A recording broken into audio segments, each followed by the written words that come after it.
Welcome to a scorching African bushveld. It's supposed to be winter, but it is 35 degrees Celsius, about 95 Fahrenheit, and we're in search of lions and leopards. This is Safari Live. Ready?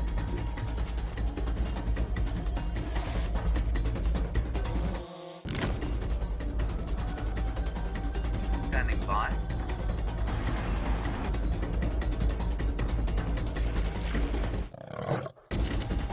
5, 4, 3, 2, 1. You are live, you are live. Welcome to Djuma Private Game Reserve. My name is Brent and I have Zander on camera with me today on this very toasty winter's afternoon here on Djuma Private Game Reserve. Now, very exciting. I did mention on the Sunrise Drive that we have a good friend of mine trying out to be a presenter. Her name is Ali, and she's got Dave, Dangerous Dave, the objectified dish, who's back from extended vacation, so good to have him back. Viam's taking a few days, and then in final control we have Kirsten and Louise, or Kirsten and Rebecca. Well, I'm sure they're all just fluttering about there like final control ladies do. But on the Sunrise Safari, James had that fantastic sighting of the Nkomas with 2 Birminghams on a buffalo kill. Now, we had tracks of a male and female leopard that disappeared into this thick stuff behind me. I'm coming to see if they've come out during the day. If not, I still have a sneaky suspicion that there's 2 other Birmingham boys on another buffalo kill a little bit closer to the Djuma Dam. But we're going to go have a look there. But it is great to have you with us. Remember, Live African Safari, questions, hashtag SafariLive on Twitter, and email us questions at wildearth.tv. Let's get going. Now, these really hot afternoons make me wonder, is winter over? Has summer started early? It's going to be a very interesting summer if it's starting this early.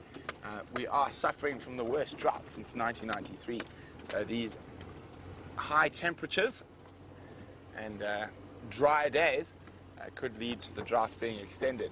And there's been a lot of betting around when the first rains are going to come, and I seem to be the most pessimistic. When we say first rains, we mean at least 20 millimeters, and I say it's only going to be deep into November. But if the drought continues, now a drought is one of those double-edged swords. In some ways, it's actually very good for the bush.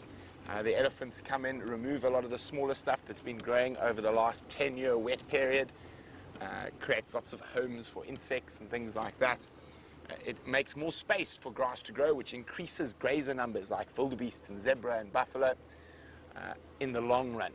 So often we tend to look very short-term on these type of things, but in the long run, a drought can actually be a very good thing for an area. It also brings certain species numbers down. There might have been too many of those species.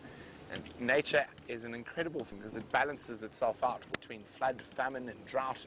And of course, a drought is a time of plenty for the lions, leopards, hyenas, wild dogs, and cheetah. But it is a time of trial and tribulation for the zebras, buffaloes, giraffes, elephants. But we have gone through a really wet last 10 years where it's been easy pickings for the grazing species, lush grass and trees all around. And the predators numbers would have declined in that. So now it's time for the predator numbers to come up, and afterwards it will be status quo. That's the wonderful thing about nature. It's always able to sort itself out. Kim is wondering what is the hottest it's ever got here. I'm not sure. I think we got to 44 last year, or this year. Maybe Final Control can remember. But I like the hot weather. I don't mind being hot. I much prefer sitting at 100 Fahrenheit than I do at 50 Fahrenheit. So still no sign of these tracks coming out. It's unlikely that these leopards are going to be moving too much, particularly on a day as hot as today. But you never know, and it's always worth having a look. Now, let's go meet Ali, who's with the incredible Nkahuma Pride.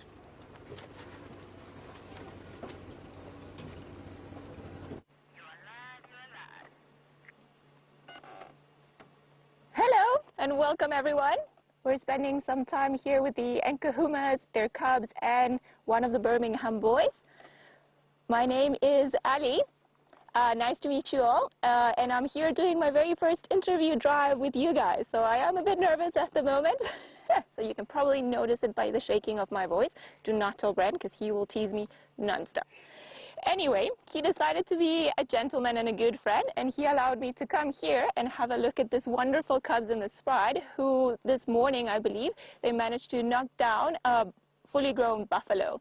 So they're all now just lying in the shade. It is quite hot this afternoon. Doesn't feel like winter is here anymore. And they're busy now all resting in the shade. As you can see, you can only just feel a bit sorry for them. They are very well fed, but they're all busy panting. They're breathing very, very quickly, and this is because they are very, very hot, despite the fact that they are in the shade. So if you see the stomach of all the females, even that one that's just busy feeding the cubs, she's also breathing very, very quickly. So while we've been here, they've been moving around, going onto areas where the sand is a bit cooler, just in an attempt to wait for the sun go down to then possibly go and feed on the buffalo again. It would seem by my count that all 8 cubs are around here. This is only the second time that I've actually managed to see them, and it's good to see that they're all still doing very well and all still around. I do think they are the biggest lion cubs I've seen in a very long time. I have only seen the Styx cubs recently, but this ones look by far better fed and very fluffy and very cute. I mean, look at those tiny little faces.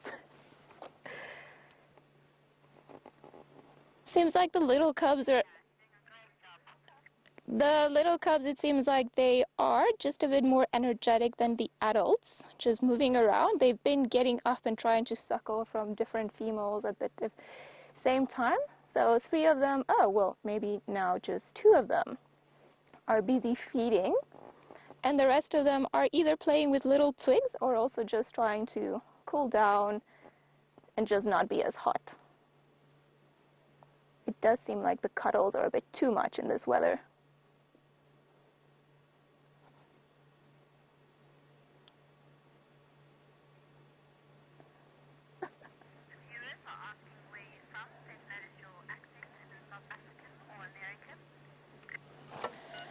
Some of you are asking about my accent. It is a very big combination of things. So I am originally from South America, where we learn the American English, or we learn English with the American accent. However, I've been living in South Africa for about 5.5 years now, so I've also picked up a bit of the accent. So I don't know, it's a bit of a combination. So you guys can tell me what do I sound like, because in my head it's all in English and I am a native Spanish speaker, so it's all very new to me. Sounds very different in my head. So that is where I'm from. Came all the way just to be able to appreciate things like the one that we're viewing at the moment and just enjoy the general beauty that Africa has to offer.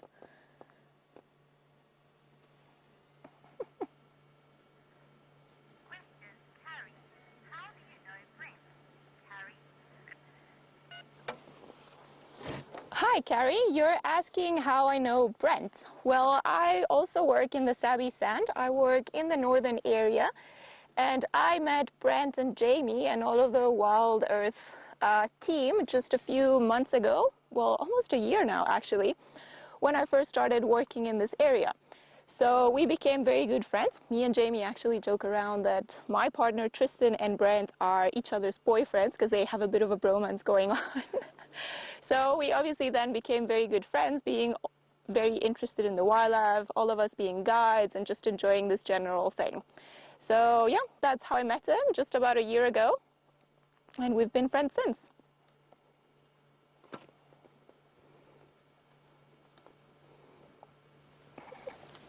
Seems like the little ones at the back are a bit more active and just enjoying chewing.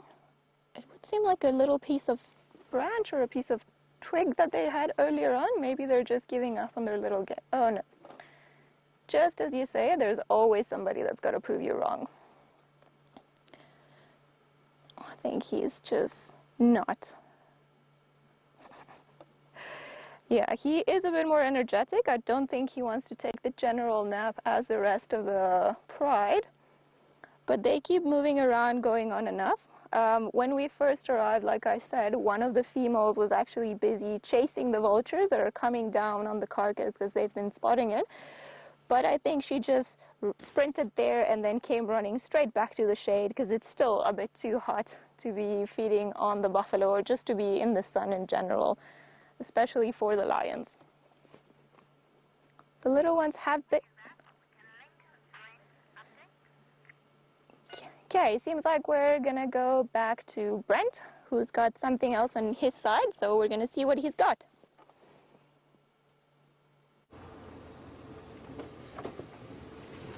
I've got a wonderful bumpy road in front of me. So I'm not going to spend too much time. I can see that the leopards haven't come out of that area. Herbie's going to be out a little bit later when it's cooler. So he's going to be able to traipse around and hopefully find those leopards for us. Now, what really fascinated me this morning was all the vultures around the aptly named Vulture's Nest Road. So I'm going to go have a look, see if we can still see the vultures. If we can still see the vultures, my little theory that the Birmingham boys that are missing from the Nkuhumas might have another buffalo kill in here. With all the pandemonium that was going on last night, it's quite possible, because I had lions right up against our fence. Zander, was that your first male lion close to the house? Zander tells me this morning, no man, it sounded like the lion was in our garden. So literally our windows were vibrating. So from my bedroom and Zander's bedroom's next to mine, the tracks of those male lions were about 15 meters. And they were roaring but non-stop. Oh, hello. It's Gerald.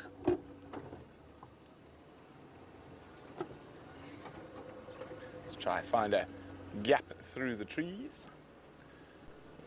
Maybe a bit further forward, I think, is going to be better.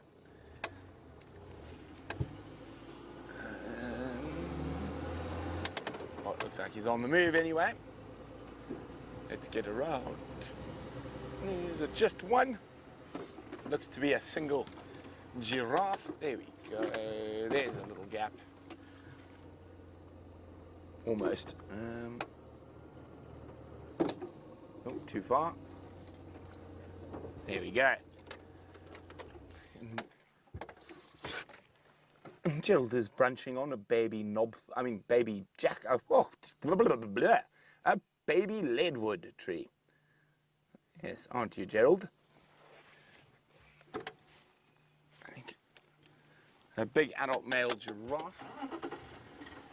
Oh, let's try again. I think there's going to be a better gap.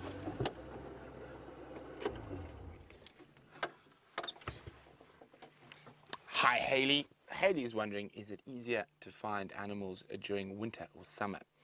Well, Haley, winter is a joy, and coupled with the drought makes it even easier. The tracking is magnificent at the moment, but when the green is here, it's very difficult. The roads become quite hard because of the rain. It compacts the soil, and the grass can sometimes be as tall as me. So spotting anything that's not on the road can prove a bit problematic. So it is definitely easier in the dry season and even easier in a drought. What have you spotted, Gerald? Now, giraffe are very good at spotting things. Obviously, their long neck. Now, I wonder what Gerald has spotted off towards Hyena Road.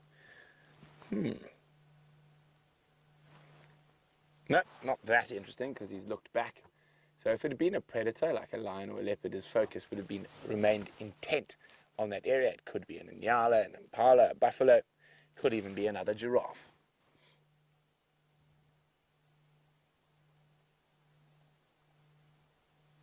Well, we're going to leave Gerald to carry on, moving through, but before we leave Gerald, let's see who's grey. Oh, right next to us.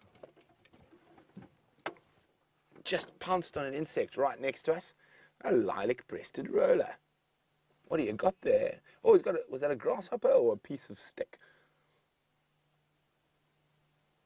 Oh. Look at those magnificent colors of a lilac-breasted roller. Well, off it flew.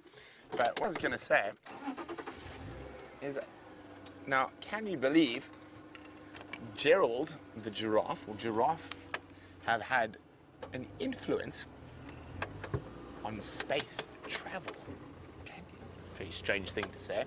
So, who out there can tell me what specific thing that is used in space travel and hypersonic travel was developed based off a body part of the giraffe? Who can tell me what item that is used in space travel and supersonic travel was designed off a design that came off a giraffe?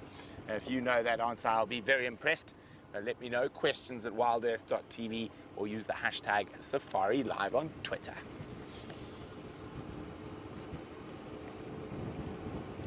Now, as most of our viewers know, I am a massive fan of predators. My favorite, of course, being the African wild dog, but I do love all the big cats as well.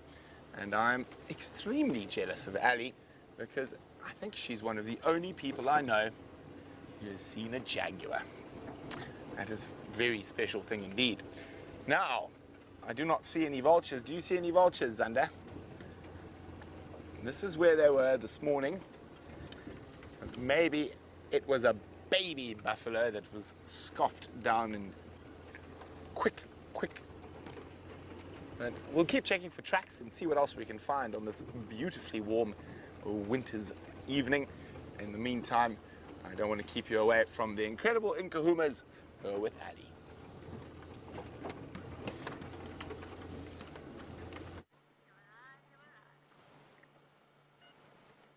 Hello again. Here we are with two of the females that have raised their heads, and it seems like they're looking at the vultures flying up in the sky. It is a bit too hot, however, for them to even try and move around, so I think this is as much attention as the vultures are going to receive for now. But I just wanted to point out a very cute factor that I noticed while we've been sitting here. I don't know if you can see that cub at the back sleeping with its feet on top of its sibling in a very comfortable way. And then if you look at the male, at the Birmingham male, he's also got his feet on top of the female. So it makes you wonder if really they pick up these things from their parents from a very small age. Or if the one that is leaping down, because I cannot distinguish from here, is a young little male that's maybe using one of his female sisters or little cousins just as another post. Yeah, we can see here also the female. He's just busy looking around. It seems like there is something that has got her attention. And she's just keeping an eye out because they'll be very protective of their kills and they won't allow any of the other predators around to come in, not even the scavengers like the vultures. It seems, however, that we're going to have a bit of a surprise also joining us here on the side. One of the other males has decided now to move. He was sleeping far away from the rest of the crowd, but he is now finally gotten up and made his way to the rest of the pride. And in the process got a bit tangled with a bunch of branches on the ground. Oh, and he's being very polite, and then hopefully that's not what he thinks of us. Alrighty, well, I can let you guys know that the carnivore dung, or poo if you want to call it, from the lions is, in my opinion, the stinkiest one of them all. So yeah, especially when they've been eating a lot of meat that has been under the sun, like that buffalo over there, it doesn't leave a nice aroma out in the bush.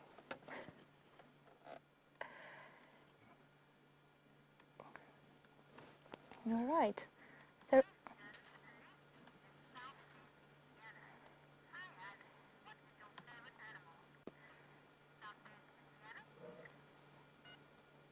Lucy from from Southwest Indiana is asking me what is my favorite animal.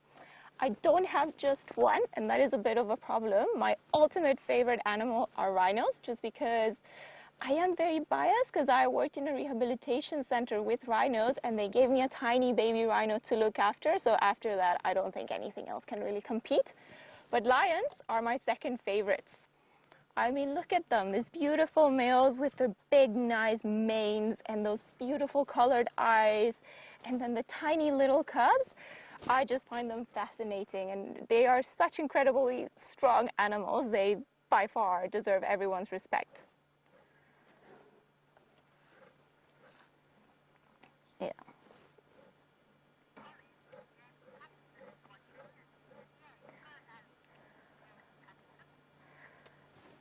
Thank you, Jamie Patterson, for the yay. You promised you weren't going to watch the drive, but it's fine. As long as the lions are around, everything shall be fine.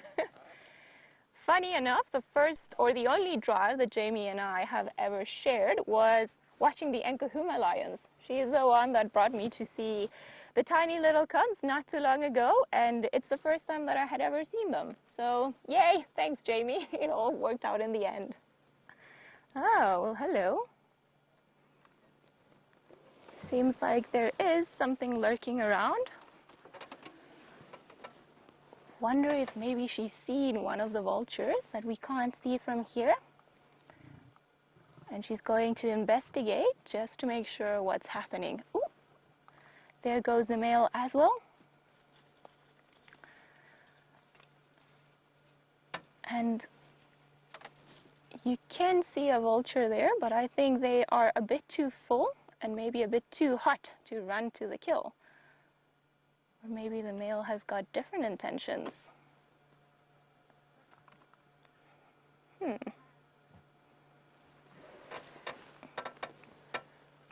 right. I'm just gonna hang on a second and see what they do before we move around the vehicle and possibly disturb the other ones that are still sleeping here.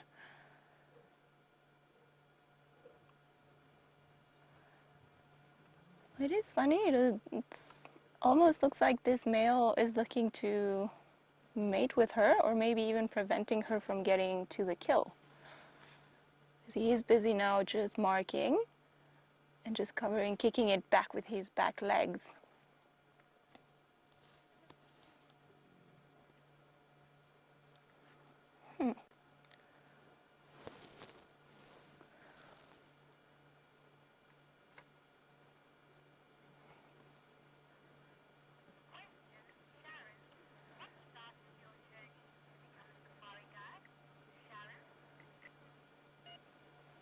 Hi Sharon, you want to know how or what got me started into my safari journey.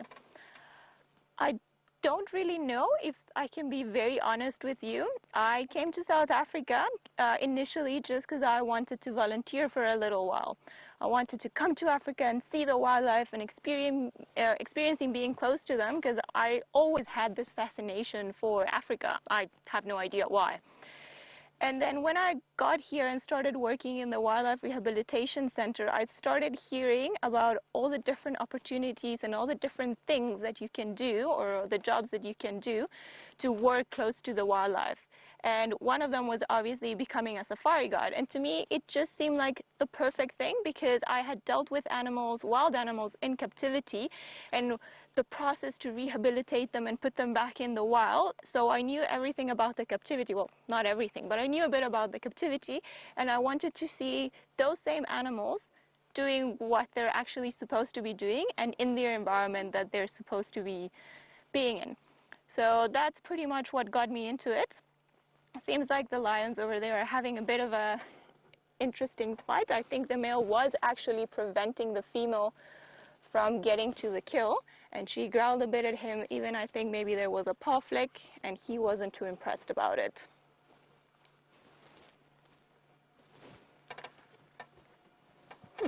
Maybe he's just being a greedy old boy and he wants to keep all that buffalo for himself.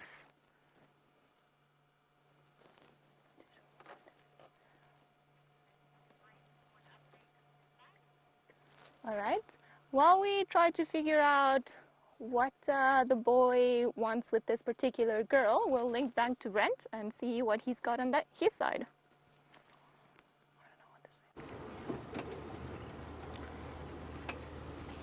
So the one thing about this hot weather is it tend to keep the predators deep in the shade. So what I'm looking for at the moment is I'm hoping for some elephants out and about, and hopefully as it gets a bit cooler, those leopards will start moving and give us a better idea of where to look for them. But I'm still checking, because the one thing you know for certain is that, because I say the leopards are not going to move today, they probably walk 10 kilometers during the heat. Of course, it's unusual, but not uncommon. The animals are quite able to disprove the guidebooks on a daily basis. That is the wonderful thing about being out here in the bush, is that it's different every single drive, even if you're in the same area. I also want to go check on the baby lapwing.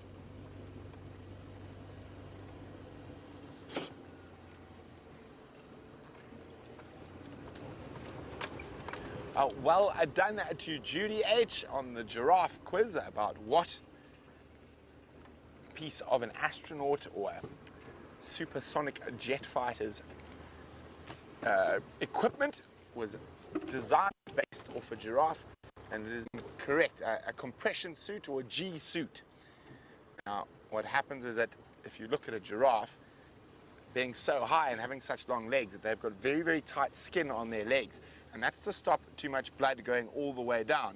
So with astronauts and pilots of supersonic planes, that same problem happens because of the G-forces. So they've got a suit on their legs and on their arms or on their whole body that is designed, and it does the exact same thing as a giraffe's skin does on its lower legs. So absolutely incredible that there are so many ways where animals out here have affected modern science. So that whole no design is truly unique.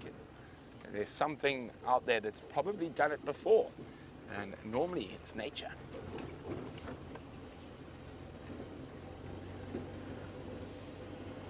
Now our Djuma Dam Cam aficionados, keep a lookout for ellies for me. I'd love to see some ellies. I feel I haven't had enough time, a nice elephant sighting for a while. I've had a few down on Cheetah Plains, but I feel like a really nice one, just be surrounded by elephants. So keep an eye out for elephants on the Djuma Cam for me.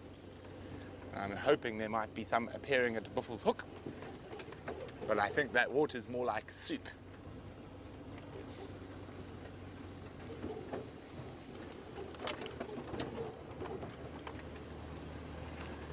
Hi, Aaron in Florida. Aaron is wondering, why don't we see giraffes in groups like we do with Cape Buffalo, or is that just in South Africa?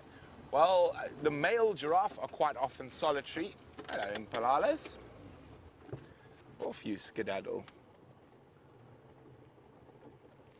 Hiding out in the shade. Don't want to move too fast in this heat. So Aaron, giraffe do occur in herds. Generally, you'll have herds of females. Males are attached to them from time to time, but it's not uncommon to find male giraffes being solitary. We were on Cheetah Plains a couple of drives ago. We saw 7 giraffe in a group, and the biggest we've seen on Djuma as well was also 7. So I just got to be on the game drive quickly. Afternoon orbs, just one station within Kahuma's off Aubrey's Road. I'm checking around Buffels Hook Mati at the moment. Just one in Vubuya, and no other updates. Oh dear, he flew. He's got a frog. Now that's, I reckon, the same harrier hawk we saw a few days ago. He's hunting frogs that are stuck in the mud. Copy.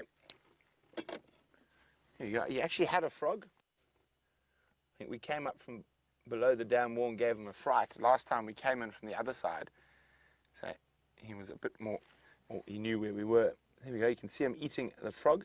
The frog species he's eating is called a platana, which is the most aquatic of frog species we get here. They don't spend much time on land, and they prefer to spend their whole life in water. Well, that what a platana looks like going out the other way. Now, we actually watched this harrier hawk kill 3 or 4 a couple of days ago. I'm just going to move a bit forward. Hopefully he flies back down into the mud. And of course I want to check on the lapwings, see if the baby's still okay. And I came past, no, I didn't come past here this morning, but there's that poor hippo. He's in the mud. That's the only bit of water or moisture he can find at the moment. You can see how he coats himself in mud to protect himself from the sun. So it's very difficult to age a hippo when he's coated in mud like that. It's either an old boy or a young boy. So not dominant enough to dominate the water holes that have got lots of lovely females, and the bigger water holes, so they're pushed off to these peripheries where there's not much water at all. Now when this water dries up, he'll start sleeping in the shade in the little riverbeds to try escape the sun.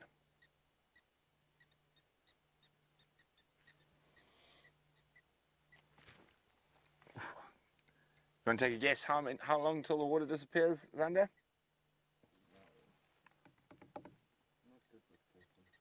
10 days, I think, and there's not going to be any, it's just going to be mud.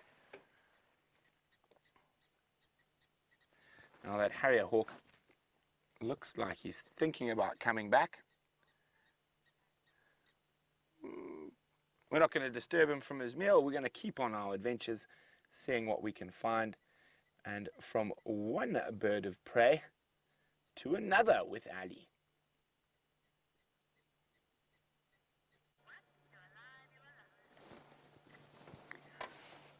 Well, it seems like the birds have come out to play. We are looking here at a hooded vulture. That's probably the reason why 2 of these lionesses were looking up early on when we were watching them.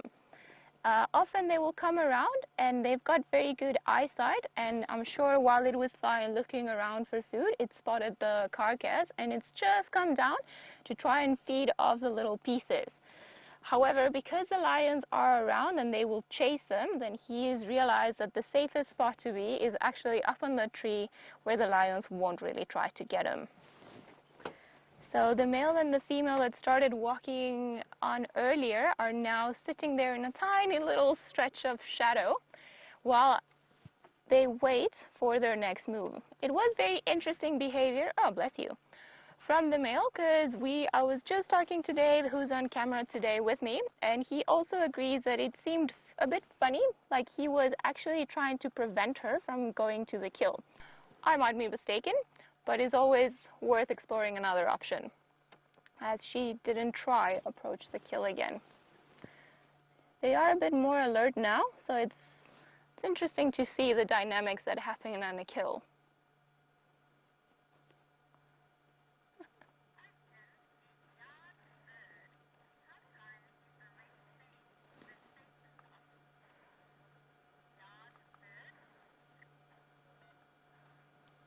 Sorry, I couldn't catch the name, Kirsty, in Final Control, but one of the questions came through of how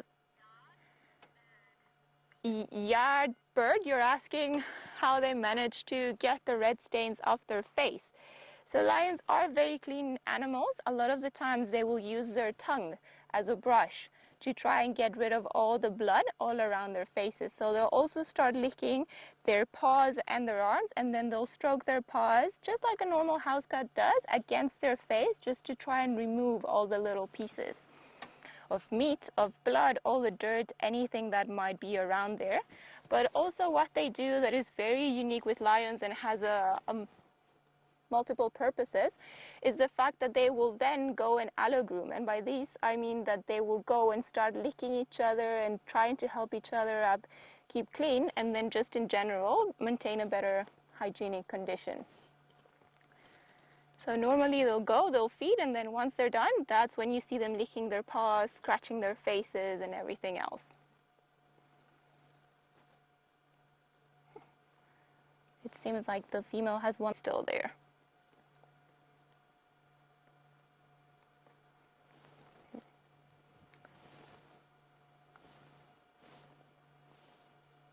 the other female. Just, I don't know if you can just see it from there. So we had two that came around and started moving while the male and the female were moving around here just to get a bit closer to the kill, which is just to the right of this female. But she is still keeping her head up, just keeping an eye out on that vulture, making sure he doesn't try too much. Hopefully, as the sun goes down and as the temperature cools down, then these ones over here will eventually make their way onto the kill. But it doesn't seem like it's going to happen for now because they're all back on the ground.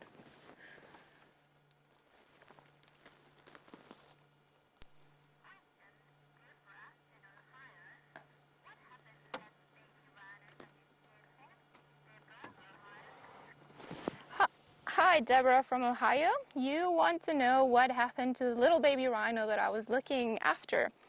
His name was Bobby, and unfortunately it died. It is a very sad and tragic story. I know I cried a lot, like bawling my eyes out when this happened. But baby rhinos are very susceptible to ulcers, stomach ulcers. They need a very particular milk formula, and they get stressed very easily, so they need to be accompanied all the time. And unfortunately, it happened so that Bobby didn't survive. It was horrible. I was crushed, but then also it just gave me a better appreciation for all of the ones that are still alive. So whenever I see a tiny baby rhino, I can't help but make the rhino noises that they make, because for such a big animal, they make very, very high-pitched noises. And you know, my heart just goes all warm and fuzzy inside when I see them. So yeah, not a happy ending, but it worked out in the end.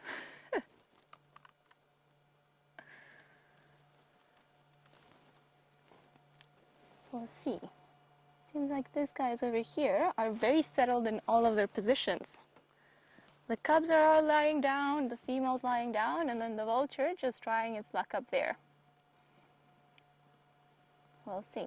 I think he is also playing a game with the lions. Every now and again you'll see he turns his head around, just keeping an eye out on them, seeing if he can maybe try to wangle his way down, go and have a bite, and then hopefully go back up onto the tree before the lions decide that they're not as hot as they are now, and then they'll come chasing him.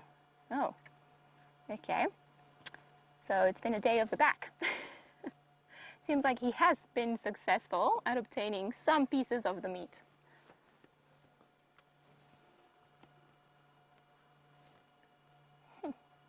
Turning around, facing the lioness.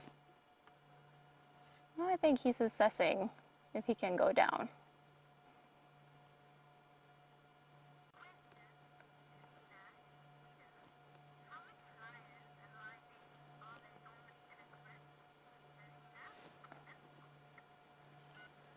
Hi, Helena from Sweden. You would like to know normally how many lions or lionesses there are in a group. There is no right answer for this. It depends very much on the area that they are in, but I would say that the basic structure for a pride is a female or two females together with their cubs. I have seen a variety of prides that have gone from one female and two cubs that actually weren't her cubs, just in the southern part of the Sabi Sand. She's also known as a Charleston female. And I've seen prides of lions of over 20, 22 lions at a time, so you've got quite a big range. Normally what would happen though, if the pride is very big, so if it's 10, 15, 20 lions, they will split up at a time just to be able to get hold of the different resources, because you can imagine if it's a very big pride, it is very hard to find enough food all the time for them to feed on. So at the moment here we've got the 5 lionesses, the Enkahumas, and then we've got 2 males, the 2 Birmingham boys, which gives us a total of 6 fully grown lions. Sorry, 6. And then we've got a bunch of cubs, the 8 cubs. So they've managed to bring down this buffalo last night. It seems like they haven't eaten that much of it yet, but I doubt that they'll be here for more than a day or two. Especially if they leave this carcass here out in the sun. Normally they will try to drag it onto an area where the meat won't rot as fast as it will. But even sometimes if the meat is very rotten and smelling very bad, they will still eat it.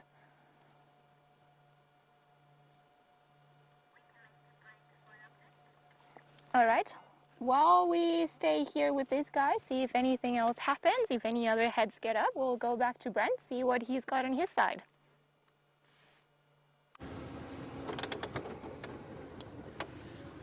Well, it is so toasty that I'm going to do what all the animals are going to do, and I'm going to head towards a waterhole that is not smelly soup like Buffels Hook.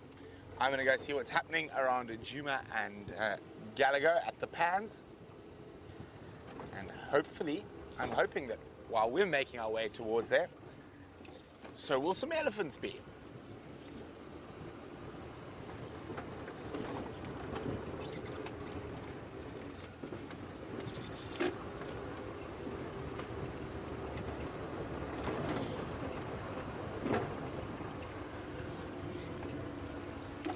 Hi, Monique in London. Monique's wondering, how long do I think a hippo can last without water? Well, that depends. Without drinking water, without water to lie in. Now, I know hippos in southern Tanzania that spend their whole dry season out of water, hiding in little gullies, almost just like this one we're about to drive past, where there's big shade, and they are able to last a year or two sometimes without actually being into water. Of course, it's never a full year or two, because when the rains come, there are little puddles around. But without drinking water, they wouldn't last too long. They do need, but the problem is when there's no water, there's no grass. And most animals die of malnutrition rather than thirst, because there's probably always a little bit of water around, but there's no food around that water. And that's what really gets them. I'd probably say with a combination of no water and no decent food,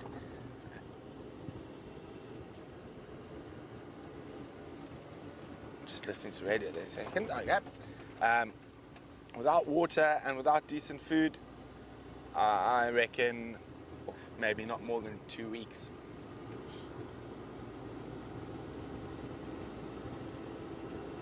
Well, no elephants, but it looked to be buffalo and Inyala.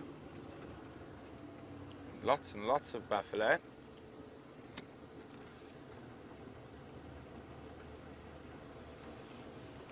Okay. Now, let's just have a look if there's anything hiding in the shade behind.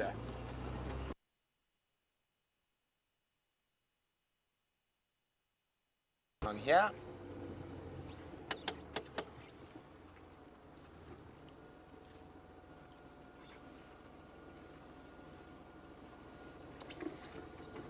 Nope. Doesn't look to be anything there.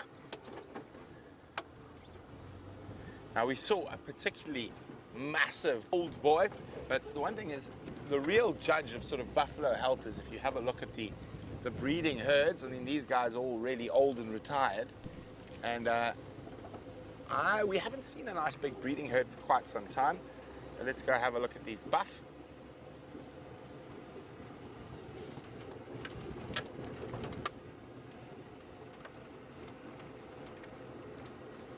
It might not be too long before the hippo decides to join them in here again.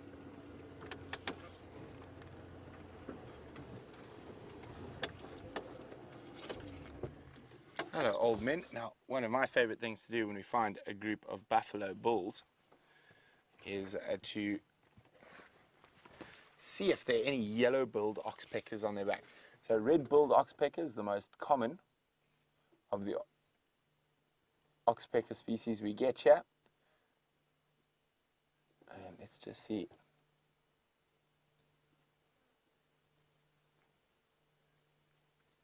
Yeah, no yellow bulls, but lots and lots of red bulls and juveniles. And I know you guys can enjoy these guys on the Djuma Dam cam as well. And I've just got a report of something really interesting up. Oh, I suppose it is up. It's to the west of us. Now, apparently, the buffalo pushed over the nest cam, so I think there's a few too many buffalo to send Connor down here. He has got big muscles. He might scare the buffalo, but I think he might lose that battle.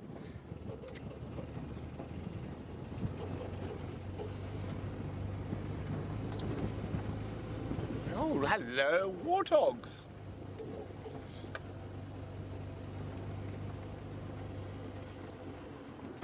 There's a mother warthog and her 3 little ones.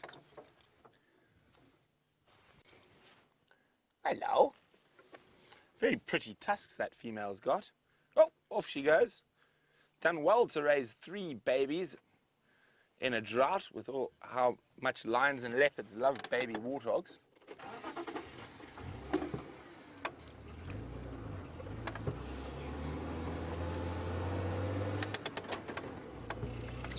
Okay, I've heard about something off to the almost due west of us. So I'm going to make my way there.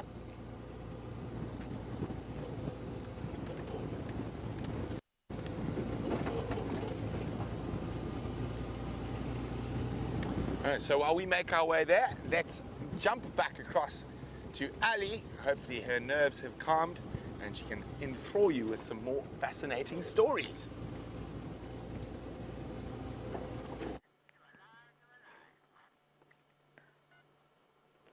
Just another peaceful day in Africa. These cubs, surrounded by their mothers and 2 of the males, they have really very little to worry about other than just passing the heat of the day. Oh, seems like one of them has got their head up. I wonder. Maybe it's a bit of a fly that's bothering him. Maybe, oh, a nice big yawn and those big teeth. Alrighty. Well, it seems like somebody's up. Just like a cat. You see, how similar is that to a house cat? Probably just about the same size. But just a bit naughtier than the rest of them. I think he is, or she, it's either trying to look for a different spot where there isn't so much sun, and possibly while doing that, just trying to see if anybody else is awake trying to play. Ah, well, hello. Seems like the flies have been quite irritating. I have counted over 20 of them around. I don't know if you can see them on the screen on its belly, but they're all flying around there and they're becoming a bit annoying for this poor male. So every now and again, he just flicks his tail, puts his head up, and then, you know, has a very angry look at a tiny little creature that is making its life a bit more difficult. But somebody's got to give some trouble to the king of the jungle, don't they? See, there goes with the flick of the tail, trying to get rid of all of them. And he has got a very scarred face. I had never seen them so up close. I think I have only seen the Birmingham boys once before, and they were pretty much doing the same that they're doing now. As you, or some of you may know, lions tend to sleep quite a bit throughout the day. And now that we're heading into summer and the days are starting to get a lot hotter than what they used to be, well, they're going to be spending more and more time sleeping just to try and not overheat. And just past the heat of the day, and they'll go hunting and patrolling and marking their territory as they move around. Some of the females have moved a bit more.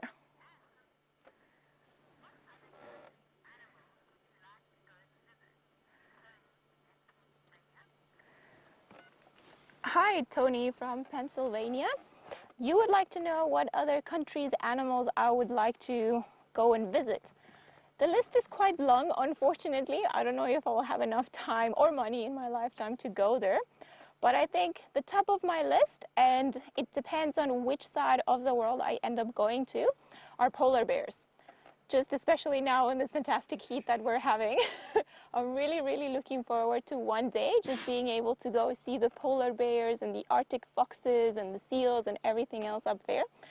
I do terribly bad in the cold weather. I suffer greatly because I come from the Caribbean, so I am used to this heat. But those are ones that I would like to see. I would like to go back to my country and see more jaguars, because I've only saw once running, and it was a very fleeting and passing moment, and I would like to spend some quality time with them, as I've done with some of the leopards around here. Tigers, definitely for sure in India. And then just the great one-horned rhino in Nepal. That is also at the top of the list. And then I could go on for a long time, but I think those are the ones that in the next 10 years or so, I hope I'll be able to see. But for now, I'm pretty happy with the lions as well. I mean, look at those tiny, cute little faces. I must say it is quite the achievement that some of the cubs are still cuddling around and just sleeping on top of one another. Just imagine having this big fur coat, and that's why you're in the shade, and then on top of that there comes somebody which is also like an additional gigantic blanket that wants to come and lay on top of you. Yeah, that is a real proof of love right there.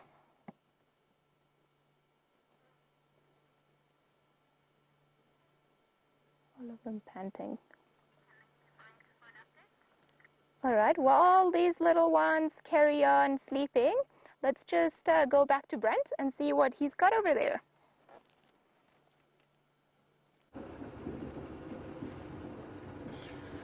I'm continuing my search for elephant, but very, very unsuccessfully. And I've hit all my favorite elephant spots.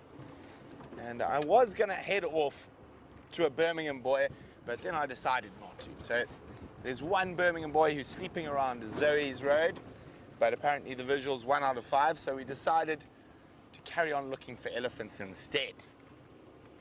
Maybe he'll come join the rest a little later when it's a bit cooler. Maybe he doesn't know that there's a free meal down the road.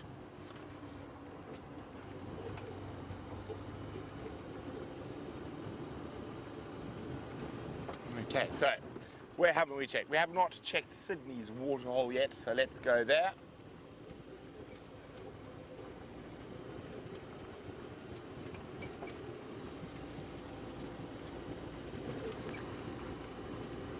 Temperature doesn't seem to be dropping, does it, Zander? Oh, what track was that? Oh, that's Birmingham boy. I think that lion tracks, but there are literally lion tracks absolutely everywhere this morning. They've chased buffalo from the gate to below Juma. Everywhere you walk in the middle of the bush, there's a lion track with a buffalo track running away. But at least they were successful eventually.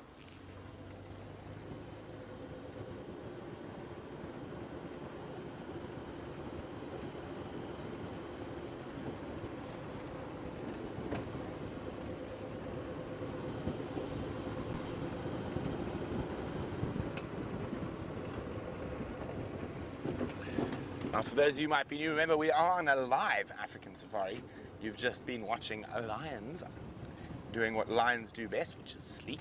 But you have been doing it live from the middle of Africa, seeing these incredible animals at the exact same time as we are. And apart from that, if you're not sure and you've heard us answer questions, you too can ask a question, and you can do that by sending us an email to questions@wildearth.tv, or you can use the hashtag SafariLive on Twitter. So we're approaching Sydney's waterhole at the moment. I'm fingers crossed that there are going to be some ellies having a drink around there.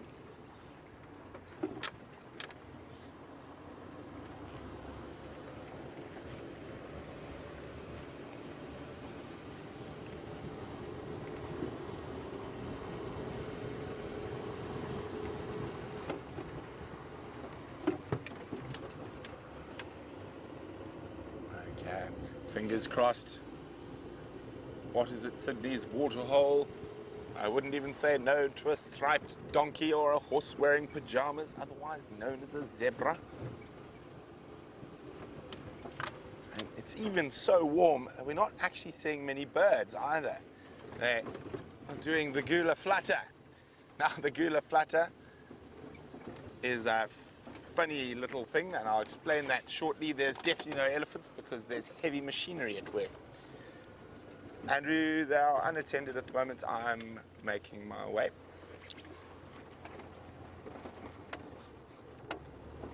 Oh, Diker. Stand by one. Where'd he go? He's a very quick Diker. Oh. Okay.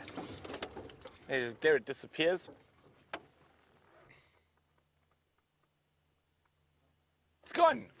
Very quick little Diker. You got to be when you're that small living out here, where everything wants to eat you. Andrew, make your way straight there. There are no stations currently within Cormus. There he is, hiding in the shade.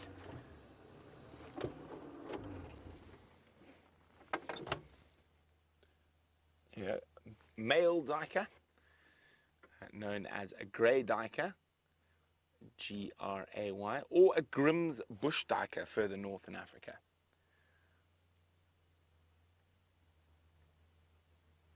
One of the only antelope species in our area that has been recorded hunting and eating baby ground nesting birds and their eggs. Now, forest duiker species do that quite often. We're going to keep moving on, see what else we can find. And while we do that, let's go see how Ali's bumbling about is going.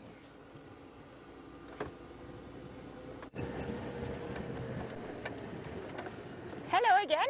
So we had a report of another male lion somewhere around this area.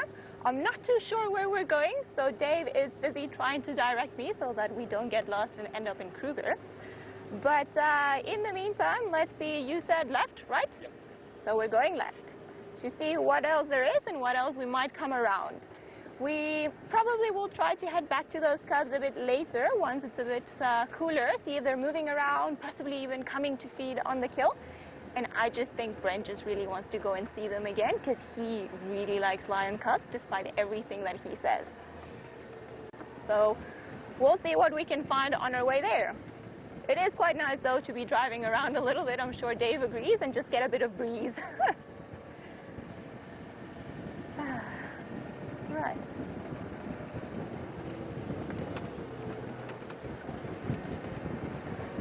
Alrighty.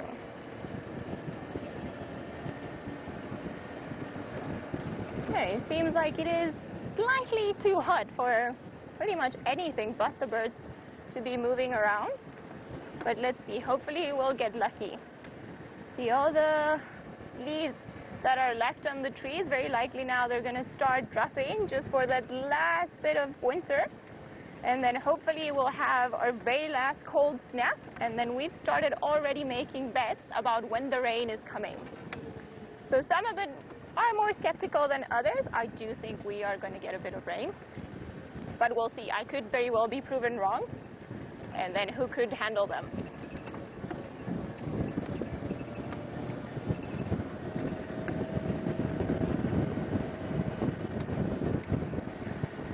Hi Larissa, you would like to know if I like birds, reptiles and insects.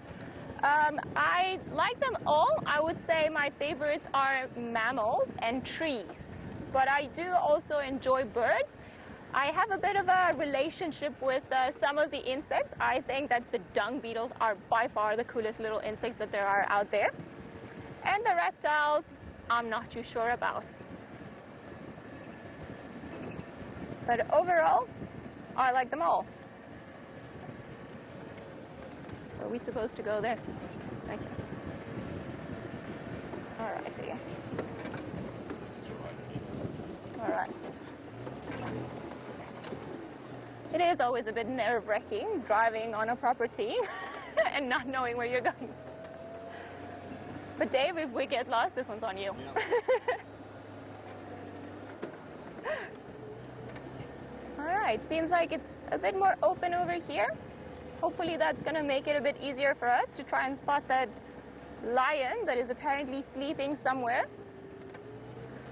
But it is very easy often to find rocks that look like lions. I mean, look at this stump over here to our left. You could very easily think that it says lion sleeping on the shade of the marula. But unfortunately, this one is not. Don't know if I'm going here. Straight ahead. Straight ahead we go.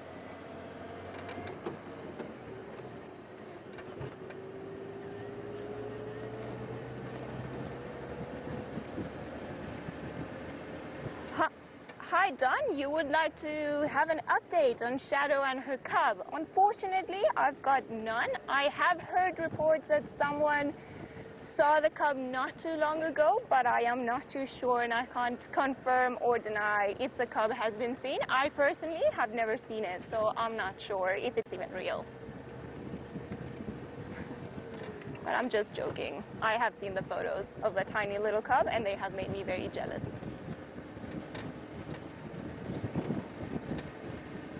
I think that is the open area.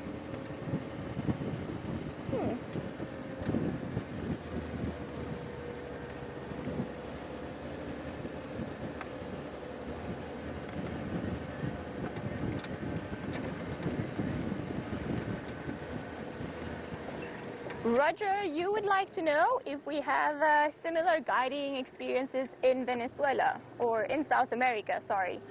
I think we do. We have a few just around the continent. I think the most famous ones at the moment are Antarctica for the emperor penguins. So a lot of people take you down all the way there to see the penguins, which are, I'm told, about a meter tall, very, very tall.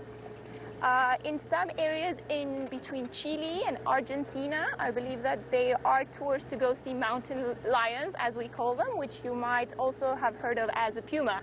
I don't know why we call them lions, but then we also call the jaguars tigers in Spanish for whatever, just to make it simple for everyone. And then, well, I'm sure you've heard of the Pantanal in Brazil, where a lot of people go to see lots of different species of monkeys and birds, but also the very famous jaguars that are well known now for feeding on crocodiles that you find in that area. Are we lost? Okay, just checking, just checking.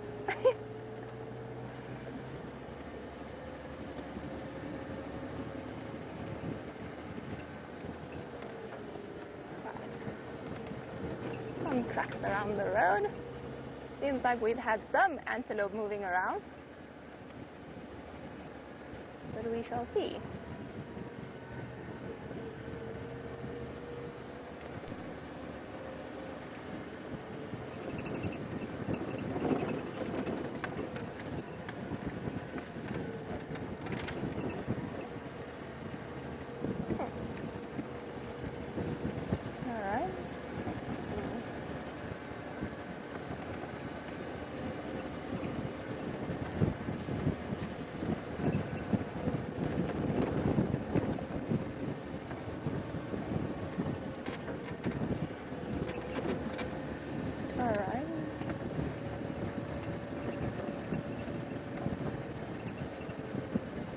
Seems like the wind is picking up a bit now. Hopefully those cubs will then just a bit later on be moving around, as well as some of the rest of the African wildlife that seems to be hiding. Ah, look. Right here on our left, we finally managed to come across an antelope. Maybe it was his tracks that we were seeing earlier on. And this is, of course, the very famous impala.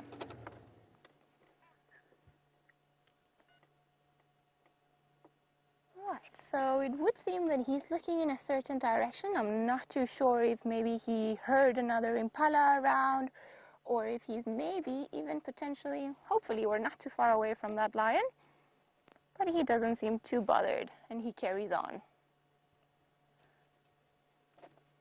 Normally we can find the males in a little group, so I also wouldn't be surprised if the rest of them are just in that direction where he's looking at. I think maybe if I just go a bit forward, you'll be able to have a better look. Oh no, now he's moving.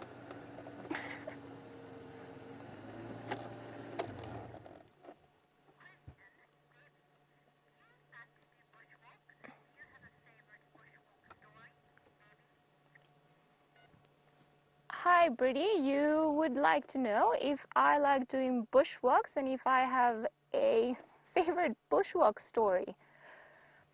I enjoy doing bushwalks very much because you get to see all the tracks and the signs and the little things that you normally just leave around, because you can't stop for every single little thing while you're on the vehicle and you're driving at a certain speed, and so you miss them. But yes, I do enjoy doing bushwalks very much. In terms of a particular bushwalk story, I don't have anyone that comes too memorable. I would say maybe the only one that I always tell people about was the one time that I was doing a bushwalk and we came across a rhino. So as we were walking in the middle of an open area, this rhino started trailing just behind the trees, being very sneaky. And he was a very well-known rhino in the area that I used to work in. We used to call him Stumpy because he had a very short horn, but also a very short temper. So he wasn't really a friendly guy. So as we're walking, we stop because we can see him snorting. And then as we're busy looking at him, trying to assess where we're going, if we should retire, if you move on to another area just to let him be, all of a sudden one of the guests just went, achoo! And then he scared, luckily he scared him away. So the rhino bolted to one side and me and my trucker just looked at each other like, what just happened? So I think that's my favorite story because I did not see that coming. Also, it was the middle of winter, so there shouldn't have been anything floating around in the air to make anyone sneeze. But that, I think that's my favorite bushwalk story because it all ended up well. There was nothing wrong with it. All right, seems like our impala friend has left us. So we're gonna also leave him behind and carry on and see what else we can find along the road.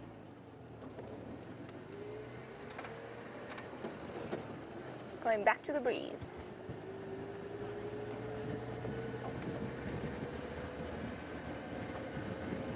I don't know if I should reply. Chris just said to me from Final Control that you guys are encouraging me and saying that I'm doing okay. So thank you, everyone, because I am very nervous. So that helps me a lot. It's just in this area. Just in this. Because that's the Balanites. Okay. Okay, so the report is that there was a male lion sleeping close to this big tree over here. So it's one of the few green trees around because not too many things are eating it at the moment. So we're just going to scout around and see if we can find it. If you do see it before us, just let us know.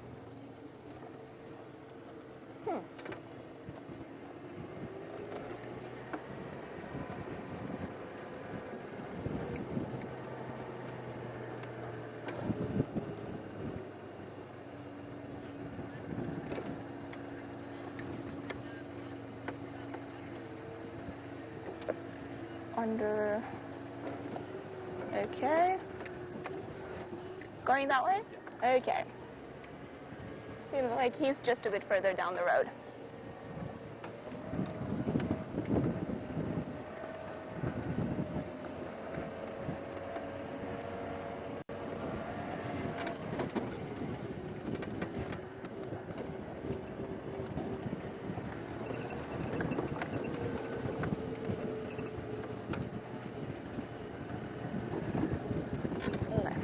All right. Well, this is somewhere around here. We're supposed to find this beautiful male lion, but we'll just scout around and see if we can find him. He is under a fallen tree, so that if we find a fallen tree, that might make it easier.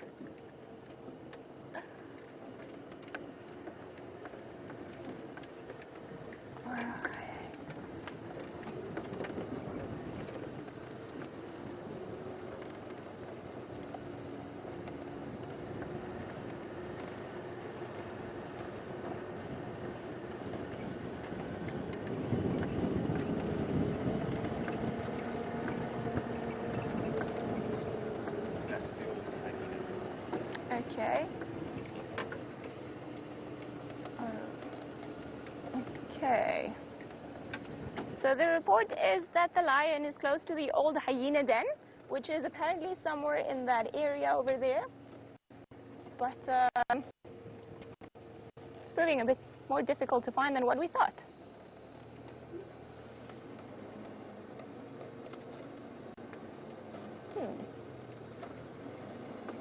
I don't know.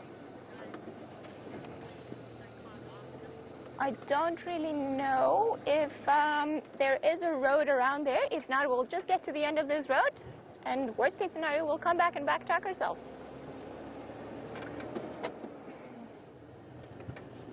He should be somewhere around there. As you've seen, they're not too active, so I'm pretty sure he hasn't gone anywhere.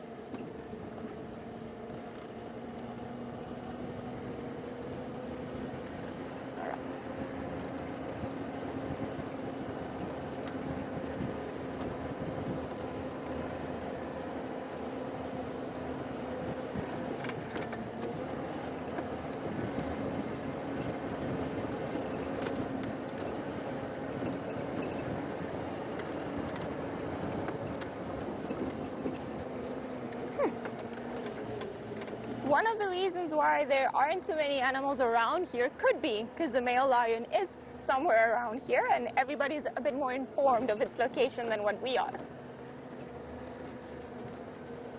So I'm sure some of the antelope in the area have probably moved up should they know that he's here. Let's just see.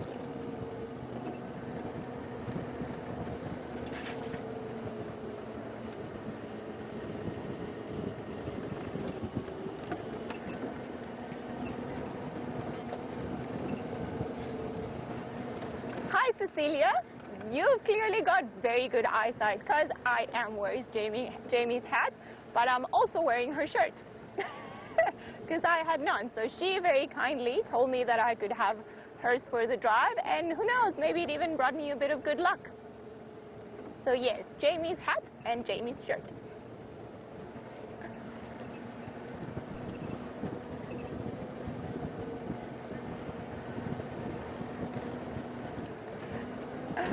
Hi Tasha. Well, the good thing is that me and Jamie have a similar size, and then I did put on her shirt, so who knows, you guys have good eyesight. The only difference, I suppose, if you would see us from the distance, is that my hair is just slightly blonder than hers. But that is about it.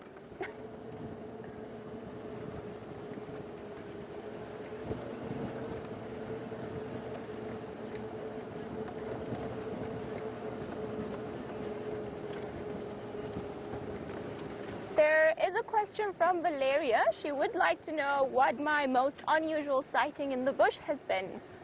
And I'm not too sure.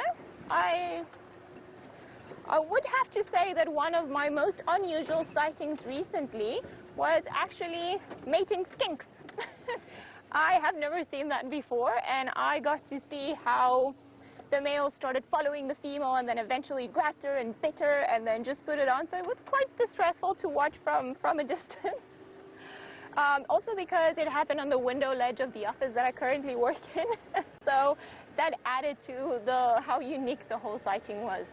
But I think for now, that was by far the most unique thing that's been happening to me in terms of wildlife sightings.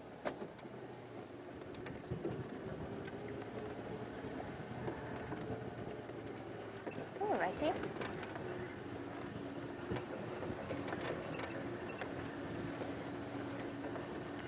Lynn, you would like to know what my scariest sighting or situation has been on a drive. And I think the scariest one that I've ever had was once when I was driving. Normally the trackers sit there in front of us just to help us with the tracks and everything that we find. And as we were driving along, just at that time, a black mamba came from the other side and it braced itself because I think it just wanted to cross the road, and we just sort of happened to coincide in the same spot. But my poor tracker got such a fright, he ended up pretty much on the windscreen. But yeah, luckily it just was that, and then the snake went off its way with a big fright, and then we carried on ours, also feeling a bit shocked.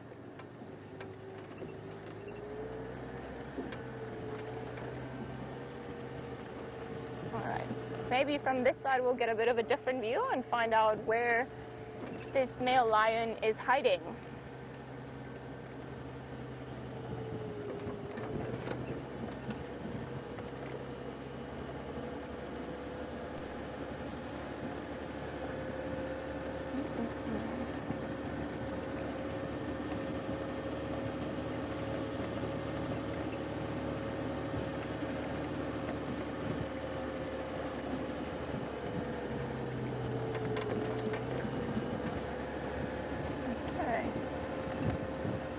I'm just trying to scan under every possible tree and every little piece of shade just to see if maybe the lion is somewhere around here.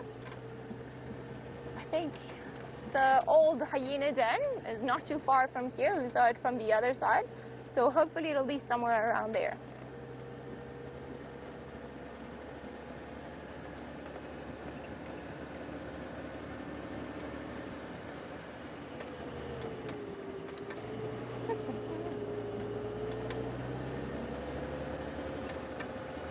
Right, there don't seem to be any tracks on the road, so maybe either somebody drove over here or he's been gone for a while. We do have some stinky lion poo on the side of the road, so I think we're on the right track.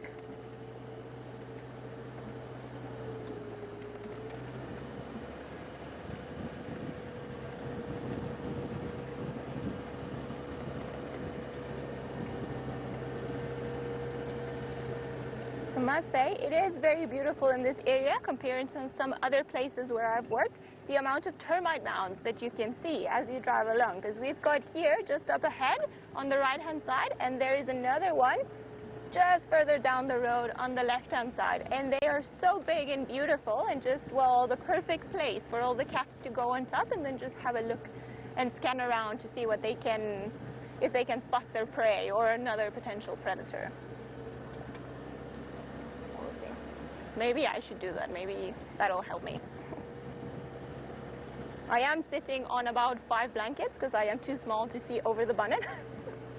So maybe I just need some height.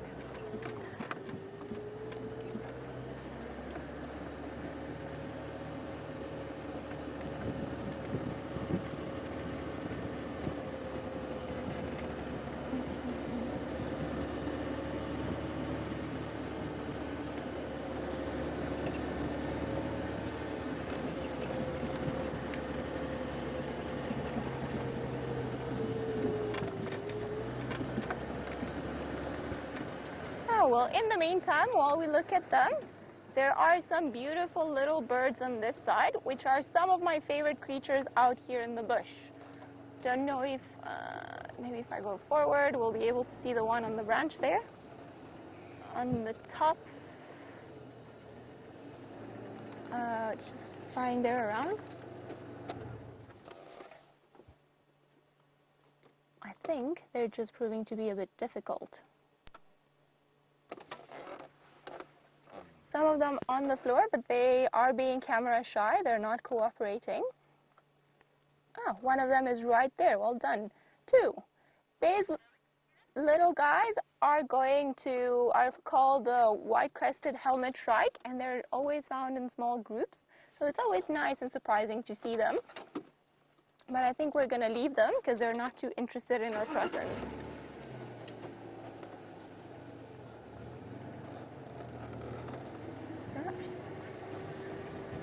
All right, let's, while we carry on and try to find this male lion, let's go back to Brent and see what he's got on his side.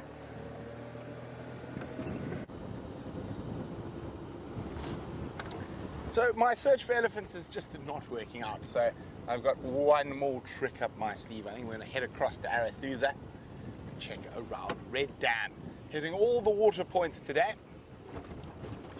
Now it seems like something quite strange happened with our new Nest cam. A buffalo rubbed it off. Hopefully Connor will be able to fix it soon.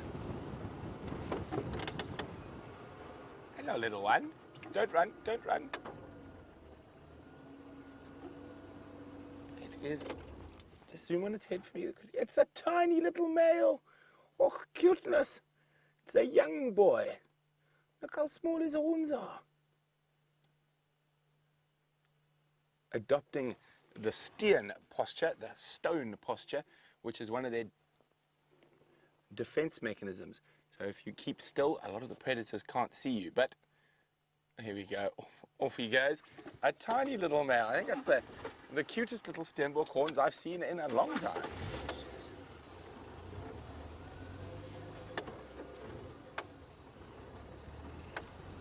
Well, it seems like the temperature maybe dropped a little bit.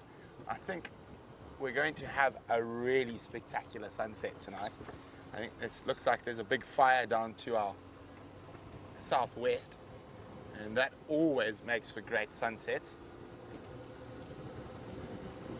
Now, although fire can be quite dangerous and in the bush, but most of the bush, oh,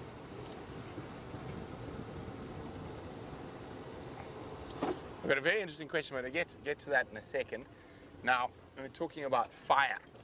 Now, a lot of people immediately assume when I say fire, fire is bad.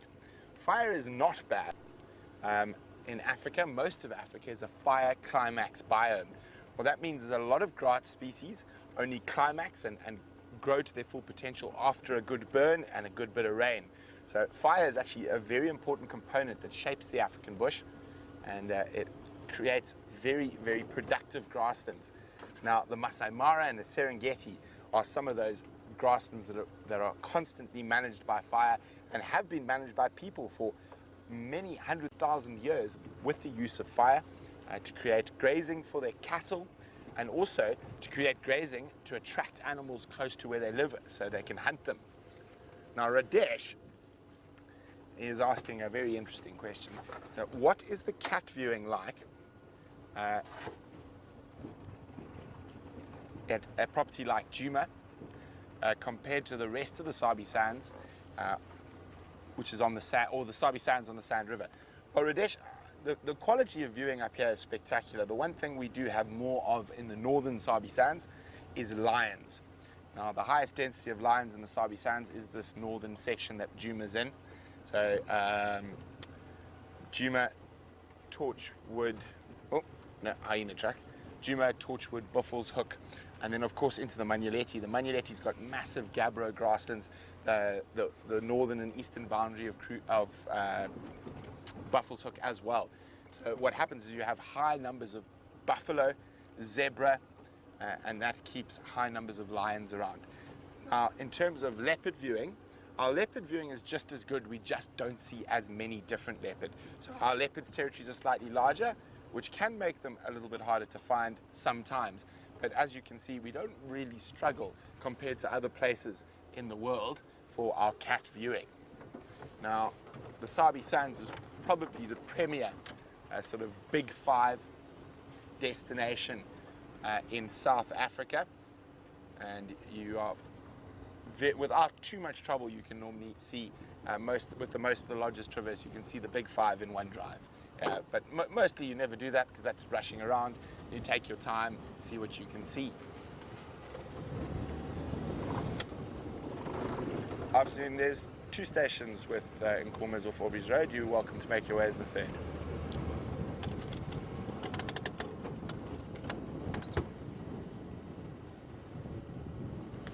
Okay. You can see this weird airy light that the smoke is causing. Let's see if I can get you a view of some of that smoke shortly.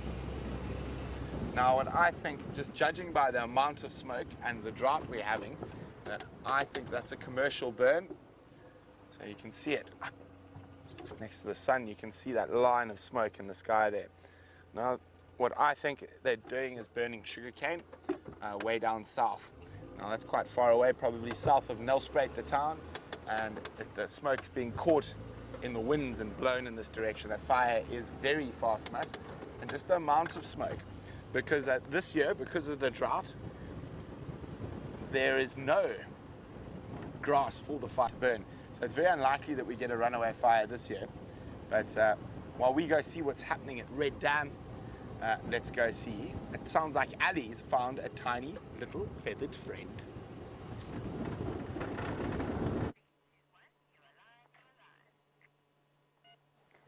As we continue on our mission for this male lion, we have stumbled across something that is too cute. This is the tiny little chick for one of the Senegal lapwings that live around this area. I do believe that James was looking for these species yesterday just for his competition, but oh my goodness, we've found the tiny, tiny little chicks.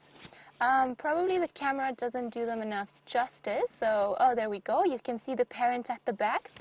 I would say they're probably just bigger than my thumb.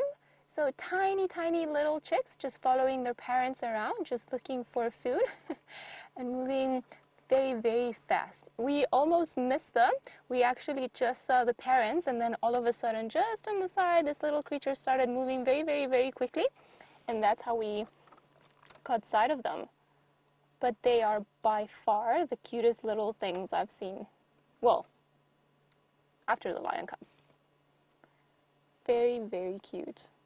They seem to be moving around all throughout here, and they are quite spread out, so I'm sure the parents are just trying to take them to different areas. They have to move a bit more because of the drought. I'm sure Brent's told you all about.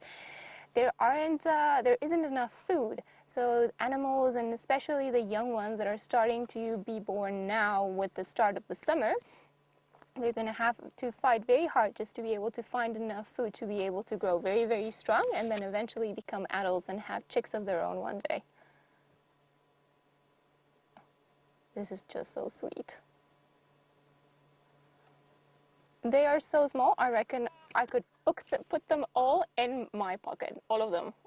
We counted 5. I'm not too sure if it was 5 or maybe 4 of them, but wow, these are by far the tiniest chicks I've seen this summer, and I'm very excited because it means that we are finally not cold anymore. Now we're gonna get to complain about being too hot, which is always better. Let's see, we're gonna try to go slightly forward, see if maybe we can get another view of them, but this might just scare them off a little bit, so just hold tight. We'll see if we can see them again.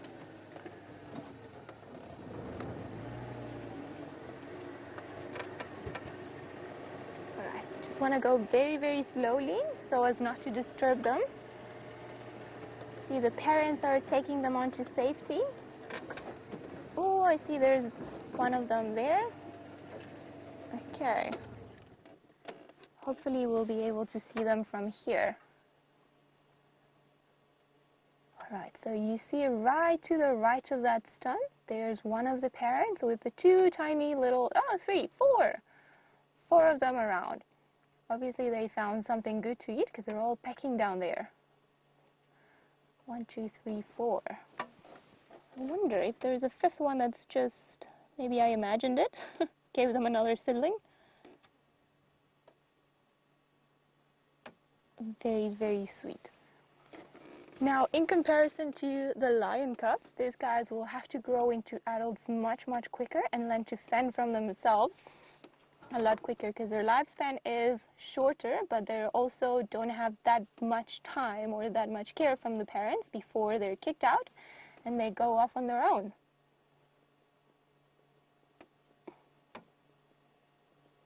Oh, I can't believe these things are so sweet.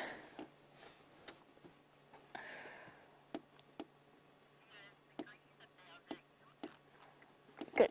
I am happy that we all then agree that these are very, very cute. All right. We are going to, however, leave them around here for a little bit. Try to go forward, just see if we get another view of the ones that are just roaming around, just because it's so funny the way they run. It's almost like they're trying to walk fast, but their feet are too small. So it's almost like a cartoon when you just see the feet moving around. Let's just give it another try, see if we can see them running like tiny little chicks.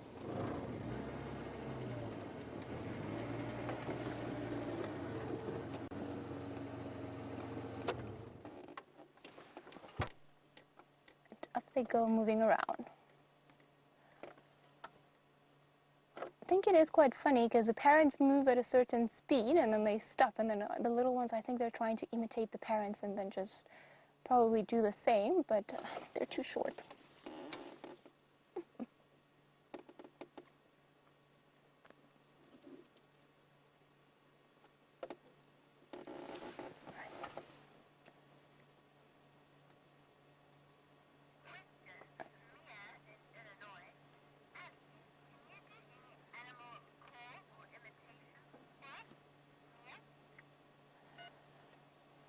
Mia from Illinois just asked me probably a question that I'm very embarrassed to answer. She's just asked me if I can do any animal imitations. I am terrible at animal imitations, but I can try to do a rhino for you, which is the only one that I know, and that according to other people it almost sounds like the animal. So I'm going to try, but yeah, I'm sorry. Please don't make too much fun of me. So a big rhino bull will go like this.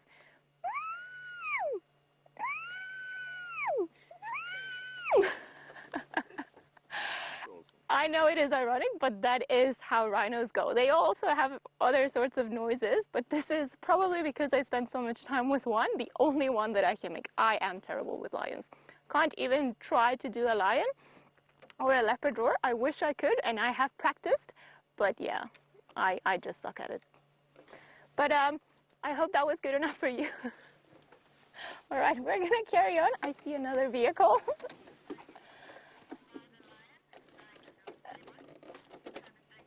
Okay, we are going to quickly go have a look at what Brent has got over there. I think he was being a bit impatient and he's bit me to the race, but we'll forgive him because he gave me lion cubs.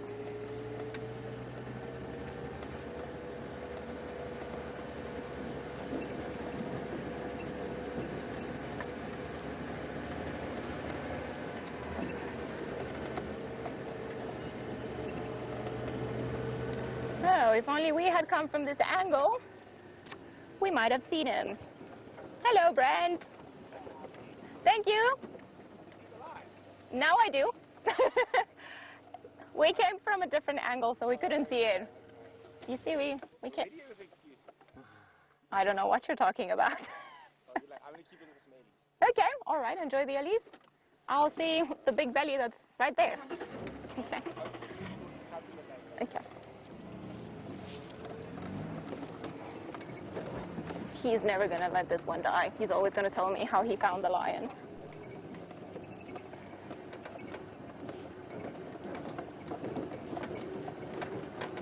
All right, so I don't know which side might work better for us. We might try to move. But there is a male lion over there. We can see it now because we can see his big fat belly, although not as big as the ones for the other ones. And just in between the branches there, we see a bit of a mane. Now, I don't know the lions of this area too well, so if any of you guys actually manages to identify it for us, then that'll be pretty cool and very impressive, seeing we're not even seeing all of its face. But we'll see. He did choose quite an uncomfortable spot, and probably the smallest piece of shade possible.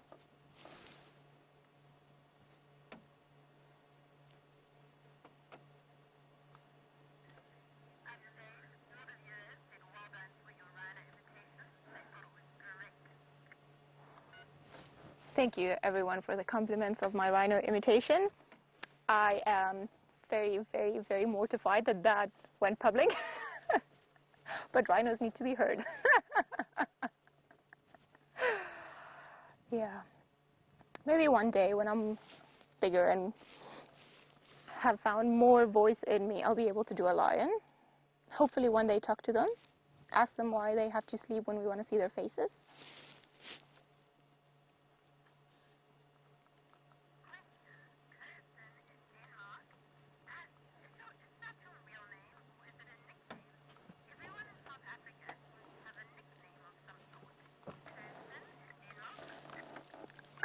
Kirsten from Denmark would like to know if Ali is my real name or if it's a nickname, as everyone in South Africa seems to have a nickname. Yes and no. So my real full formal name is Alexandra, but that is very long, and normally I only get called Alexandra by my parents when I'm in a lot of trouble, which has happened once or twice before. But in my country, or in Spanish, I'm actually known, or my nickname is Ali. But for some reason, it is very hard to say it in English, or for the people that I've met here in South Africa. So it's sort of just evolved onto Ali, because I spell it A-L-E, like ale, like a beer. But no, it is my name, so now when people call me Ali, I just straight away look around. There isn't much of an interesting story, just sort of what had happened with the different languages. And now back to this big boy who still doesn't have a name because we're not too sure who he is. But hopefully, at one point, now that it's starting to be nice and cool, then he'll wake up or at least show us a part of its face. So I don't think the view from the other side is going to be that much better.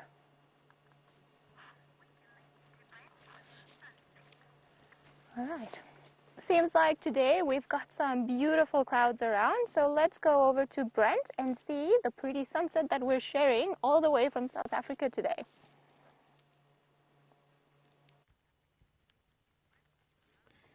So it's quite interesting what we're looking at there. You can see the smoke on the bottom and the clouds up high. So what's happening, wherever that fire is, the smoke is getting high enough to get into where the winds that are moving the clouds up, and it's very high. So you can just see that. So that's a combination of smoke and cloud. Now I'm guessing this is actually a sugarcane fire.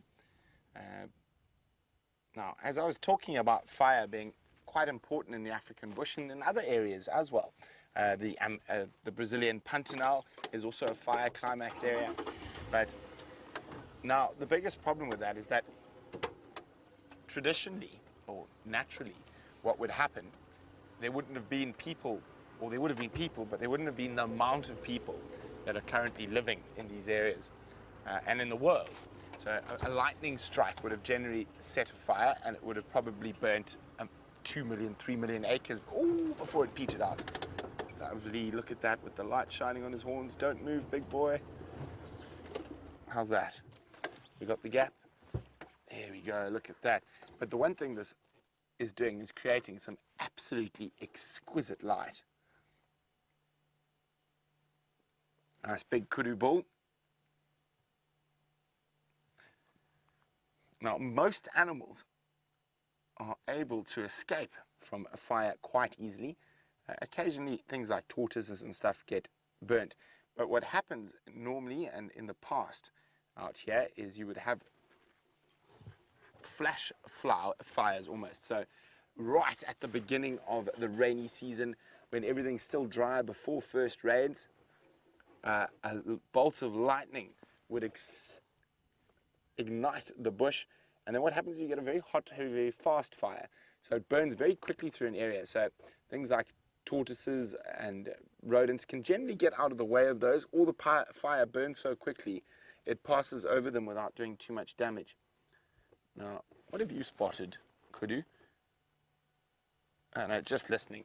So, but now because of people, we do have to do controlled burns. And even places like the Kruger National Park will do controlled burns.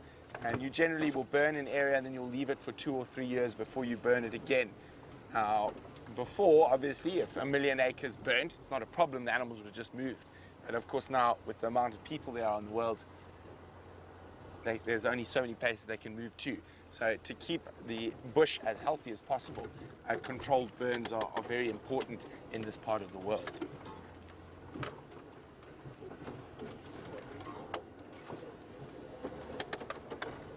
Okay, so we're going to head towards Red Dam.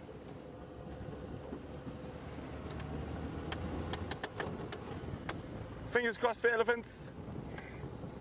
Let me just check what's happening on the Arathusa Game Drive channel.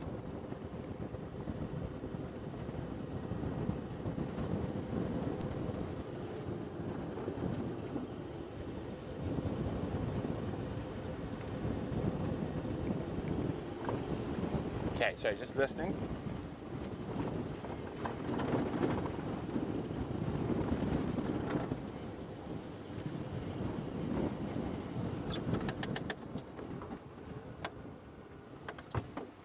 Ooh, sounds like there could be some excitement.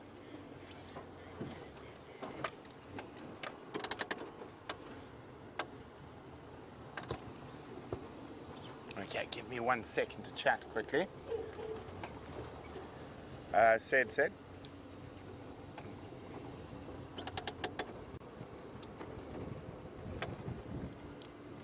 Oof, busy on the radio here. Afternoon stations in the west, Brent from Wild Earth, anyone copying? Just looking for an update for Safari and Dow, please. Unfortunately, we don't have Old West yet. We are in the process of getting it. Standing by.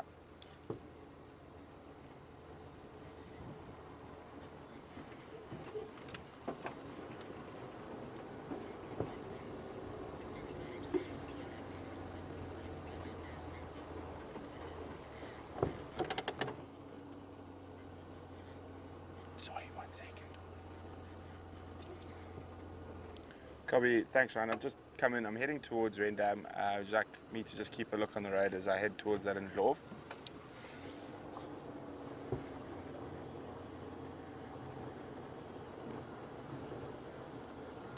Copy, thanks very much.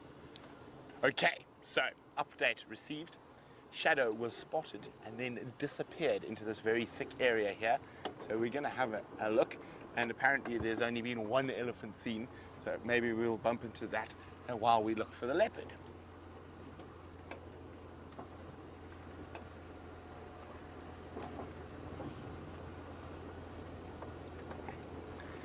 So our beard's wondering how many different game drive channels are there in the northern Sabi Sands, which is where we are. Let me just turn that down a bit. There is the northern channel, which operates on Juma. Then we've got the western channel, which is Arathusa, Elephant Plains, Sibambili. And there's another line of sight channel called Old Western, which is for talking line of sight, controlling a sighting that no one's going to. Then there's the eastern channel, and I think there's one more that I can't remember. We only really operate on two.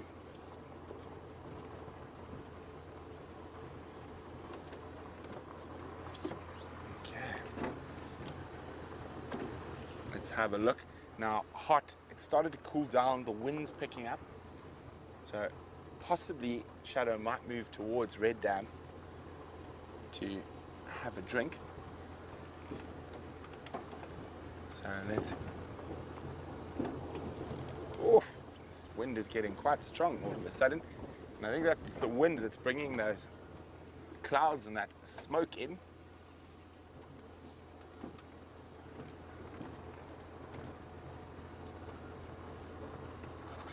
Ah. Now, he wasn't here this morning. But there was a fish eagle, but now let's just always make sure I always check around the corner in case there's a leopard sleeping or drinking in the corner, but there's not. Hello, hippopotamus. This hippo, a little bit happier than the one we saw earlier, as he's got some nice water about him. Oh, this wind came out of nowhere.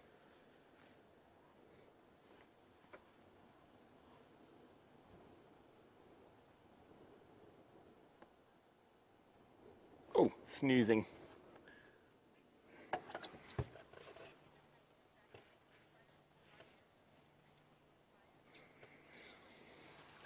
Well, we're going to leave the hippo, who's probably the safest from fire, in the middle of the water.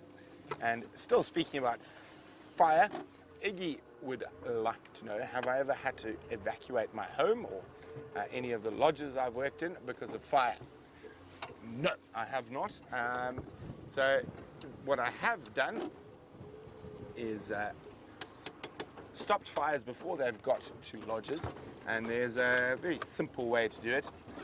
What you do is, if a big fire is coming, you set a controlled back burn. So what I do is I've lit a fire, go and let it burn towards the oncoming fire, so when they meet, there's nothing more to burn. That's one of the best ways to fight fire, is, believe it or not, to fight it with fire. And of course out here we don't have big fire engines and things like that to use to fight fire. So one of the most effective things if you're in a rush when it comes to fighting fire is a gory bush. It makes a very good beater. You cut those branches off. It's also quite fire retardant, so it doesn't get burnt.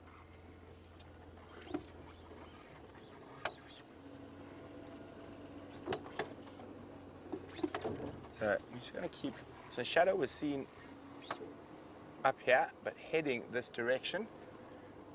So we're going to keep checking very carefully around here, and while we do that, let's go see Ali and the Birmingham boy.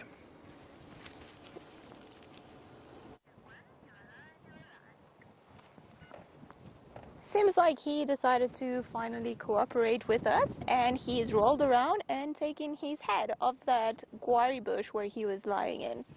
If I had to take a guess, I would assume this is one of the Birmingham boys, but again, you guys know them a bit better than me, so if you can help me out with the ID while we're looking at him, that would be great, because then we know who we're looking at. He did seem to have a bit of a bite mark just on his tail.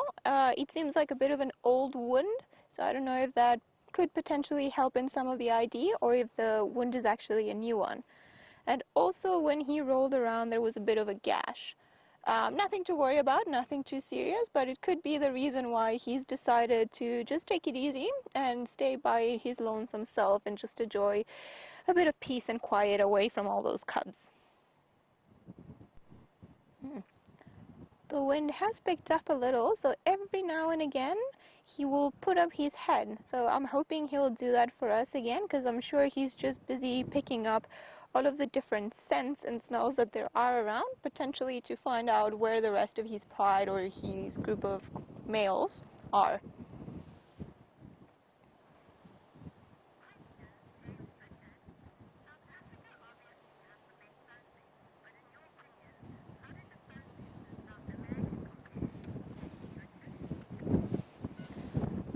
James Richard would like to know how the sunsets in South America compare to the ones in South Africa, because South Africa has got apparently the best ones. Well, funny enough, where I'm from, the savanna, the landscape and everything else looks very much like South Africa. So I would say that they are slightly similar. They're not too bad. We even have some species of acacia around. So I don't know, I suppose the best sunset is where you're feeling happy. So right now, probably South Africa has got it, but I might give you a different answer if you ask me once I'm back home. That is quite a funny sunset we're having today. I do believe Brent showed you guys the sunset. It's just been interesting how the clouds have all of a sudden pulled in and there's a lot of wind picking up. So I wonder if maybe this wind is bringing the last cold snap of the season. Might just signal that we are done with our winter days and off we go to summer. You see all those beautiful clouds there. I must say, James Richard, that this is one of the prettiest sunsets I've seen. So I think South Africa is winning for now. All those clouds are just incredible. And all the different colors and just the red starting to shine through and a bit of pink, but then we've also got that beautiful blue at the back. I don't know, I need to learn to take better photographs to be able to capture this type of moment.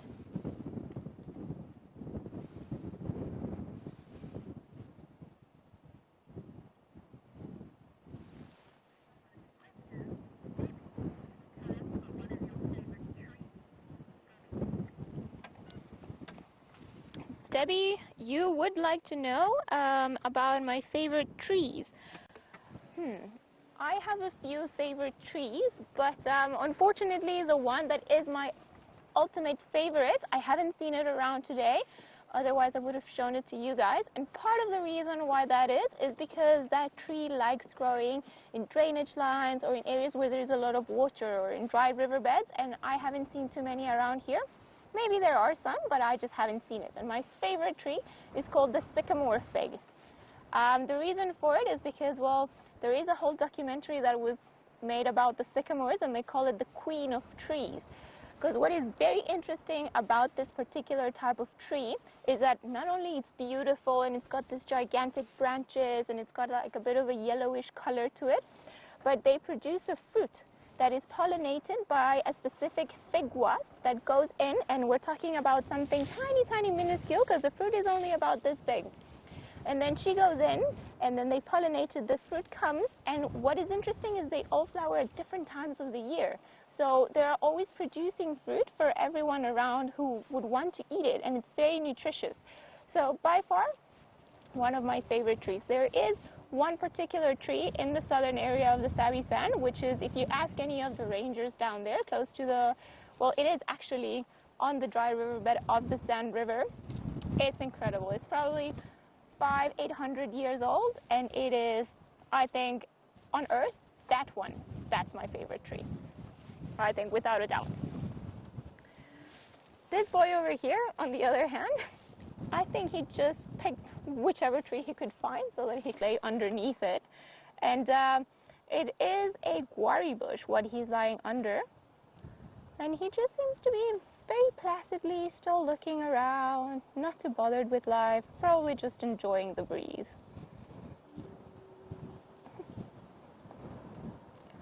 Which is picking up quite a bit now.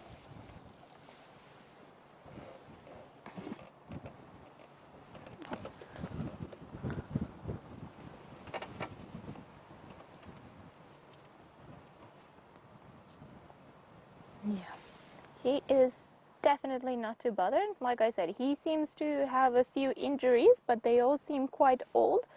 But nothing that's too worrying or nothing that he actually seems too concerned about.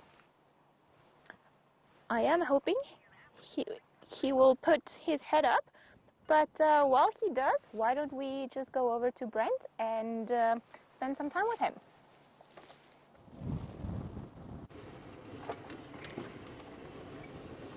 Right, so I just bumped into my good friend Ryan, who said that elephant went up this way.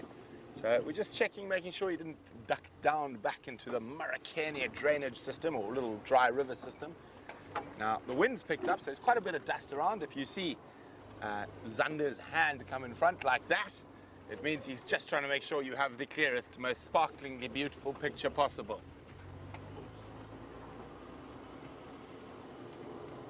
Now, the one thing about this dust, the wind, the smoke, it is creating the most beautiful light, and I'm really hoping we catch up. Apparently it's quite a big elephant bull, and everyone knows how much I love a big Eddie bull.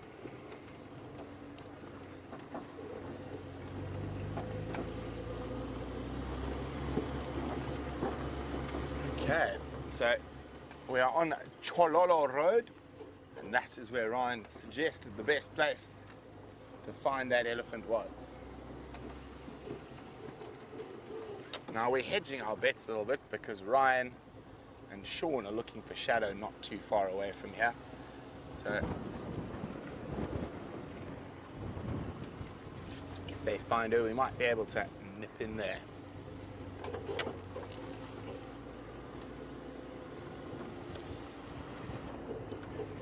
Now, we are on private land here, and Wendy's wondering, are private cars allowed to drive everywhere we drive? Not at all. Oh dear. I've found the elephant, but it is not in a good place. You see him there, right on the crest of the hill.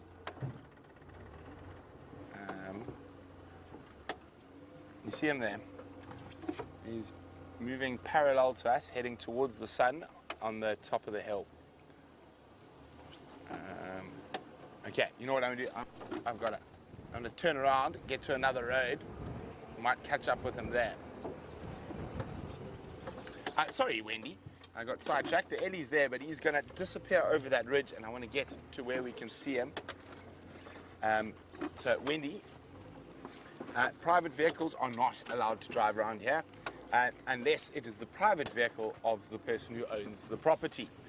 So, even if you're a guest or whatnot coming in, you drive in on the main access road to the lodge, park your car, and then from then all your exploration is in open game drive vehicles. It is part of the greater Kruger National Park, not the Kruger. Now, of course, the Kruger you are able to drive yourself around, but in the greater Kruger is private land, it's privately owned, but there's no fences between the national park and where we are. Now, the joy of being on private land, we're allowed to do a few things that you can't do when you just drive into the national park. We're allowed to off-road, so we can follow lions hunting through the bush, whereas if you're in the Kruger, when the lions cross the road, that's it, that's done. Unless you are in one of the private concessions. So Kruger has areas like this, there where it's still again, no private vehicles allowed. It has to be one of the lodge's vehicles, where the lodges pay the national park a fixed amount a year, and then they're able to operate like we operate in the Sabi Sands. Now, the reason that only certain people are allowed to drive off-road and through the bush is because, could you imagine, I think there's about, I've even forgotten, there must be close on 5 million visitors to Kruger every year, all driving themselves around, most of them, and most people there are not safari guides, so they don't know which trees you can drive over, which soil types you can drive over, and when, and all those type of things. So that's why generally to off-road you're going to be in a private concession or on a private reserve, and even then the off-roading is regulated. You don't just off-road for anything, but also all the guides have training, heavily experienced. You know that see, for example, this area we're coming up to up ahead, now it's completely 100% fine to off-road, but if there's been even 10 mils of rain, this area becomes a bad area to drive. You'll sink through, you'll stop the flow of water down the seep lines, and I mean it's quite specialist knowledge that most people won't have. So that's the reason you can't just let people drive wherever they would like. And also, if you worked at the Kruger, or if you worked here, if you let people drive wherever they'd like, we'd all spend our lives getting people unstuck.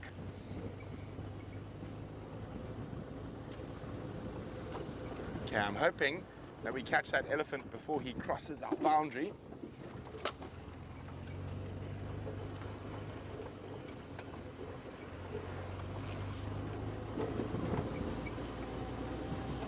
And he was heading due west towards the setting sun.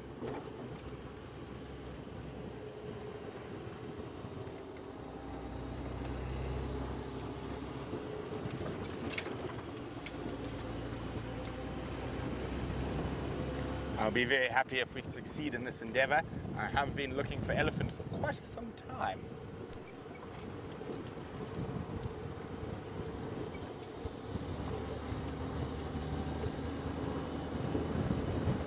I do love this time of the year.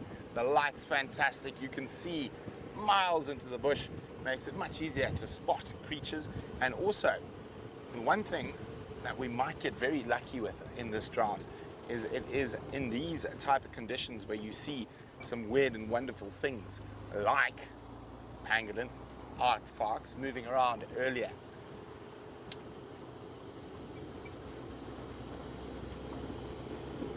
Okay, so we were just over there and that elephant was moving this way. Let's have a look.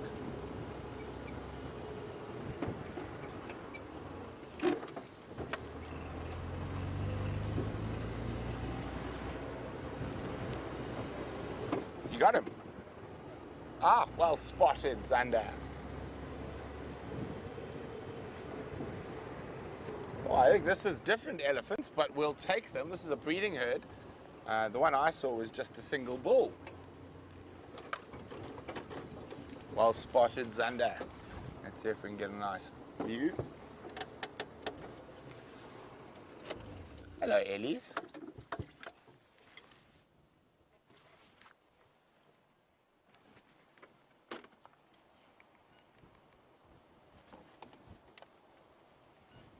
Here we go. We're not going to go too close. Elephants can be a bit nervous in the wind. Now, Mark's wondering, do the reserves ever use drones to find animals? Not currently, Mark. We generally do it the old-fashioned way by tracking on foot, but we are looking at, for nighttime, using thermal imaging drones that fly very high to help us find animals and film lion hunts in the dark, which would be very exciting.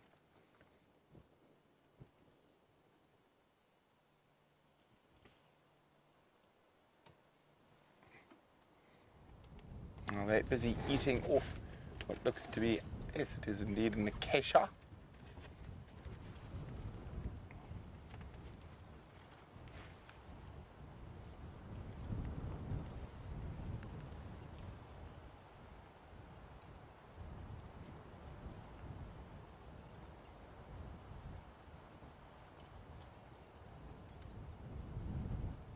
Can actually hear the wind buffeting around.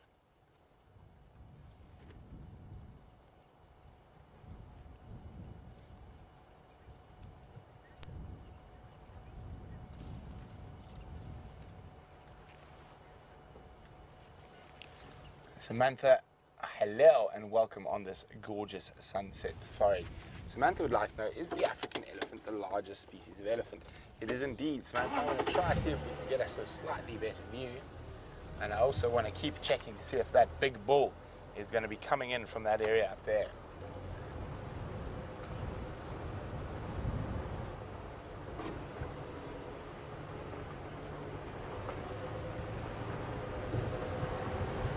Okay, there we go. How lucky are we? We're right in the corner of the edge of our traverse. Let's have a look at the little one.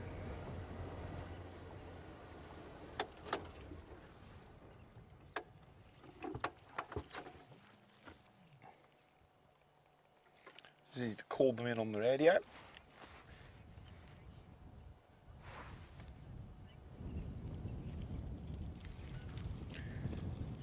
Klammerwind drove just to the south of Boundary Pan.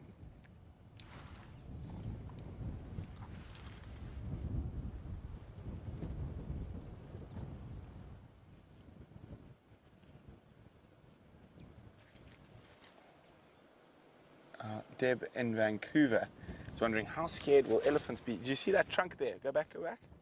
I just, no, back to the little one. There. I just saw a trunk come out of the bush there.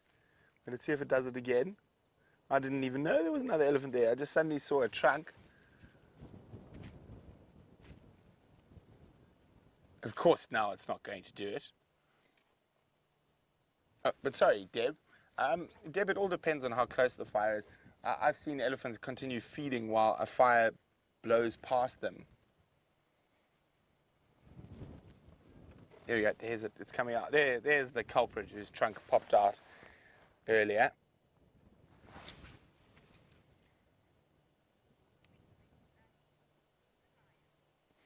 So we're going to sit here, watch these Ellies for a bit. In the meantime, let's go see how Ali's doing with the Birmingham boy.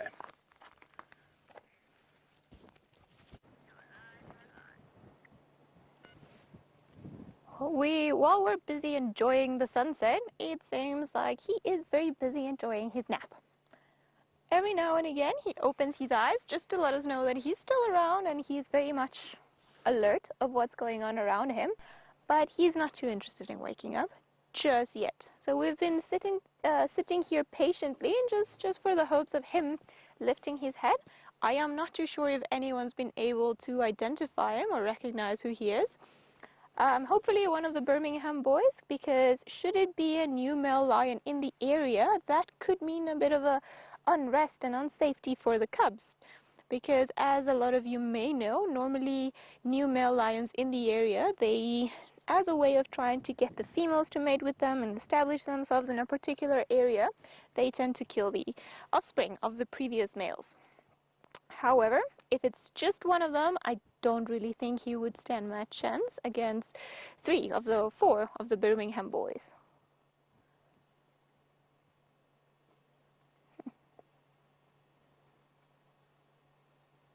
I must say, this spot is getting better by the minute. I think he was very wise and chose it well. So you see, despite the fact...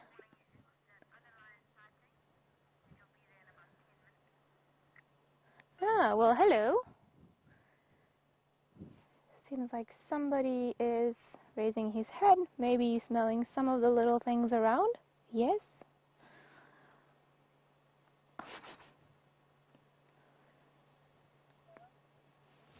It seems that there was nothing really too interesting or to bother him around.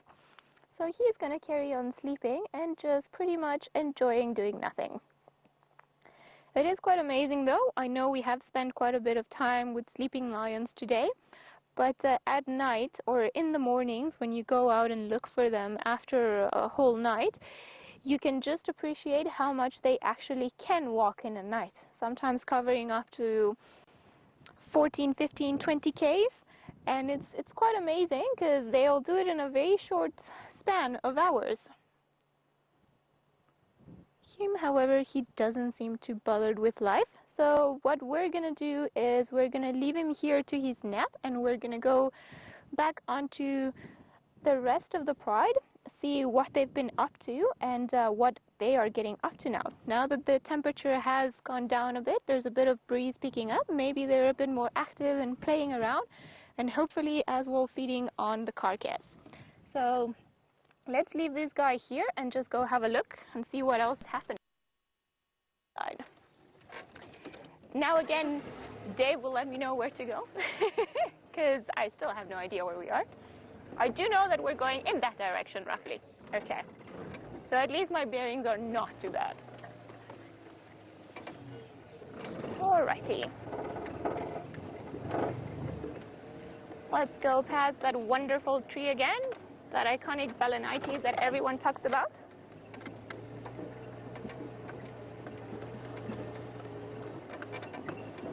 All right.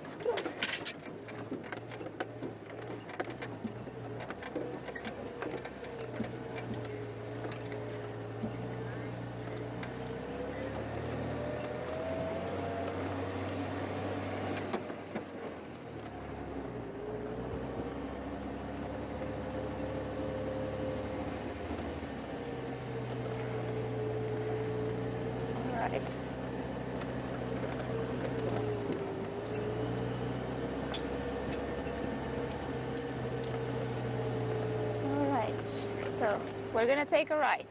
Okay, good, because we don't like driving against the sun because we can't see anything. And then we'll carry on.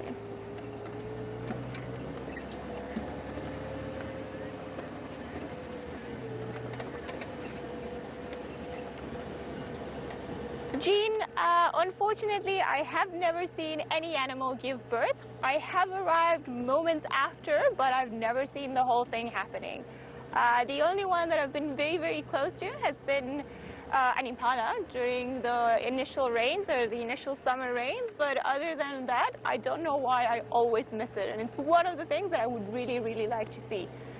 But, oh well, I suppose it just keeps me interested in looking for very, very big pregnant girls, so hopefully one day. Oh, talking about impala, here are two of them. Three. All the boys just... We're not too far from where we saw that first one just a while ago, so I am sure he found the rest of them and they've just been hanging around together. They are not too far from where that male lion is, so to me it's always interesting to see just how close they are to one another, predators and prey, constantly living in that balance of trying to spot each other before the other one does. The boys over here are quite spread out, and now that they've all mated, well, a few months ago with all the females, they will remain in these groups together until obviously the next mating season comes along, and then there are no friendships to behold. Let's carry on now and see if maybe we can get back to those cubs, hopefully doing more.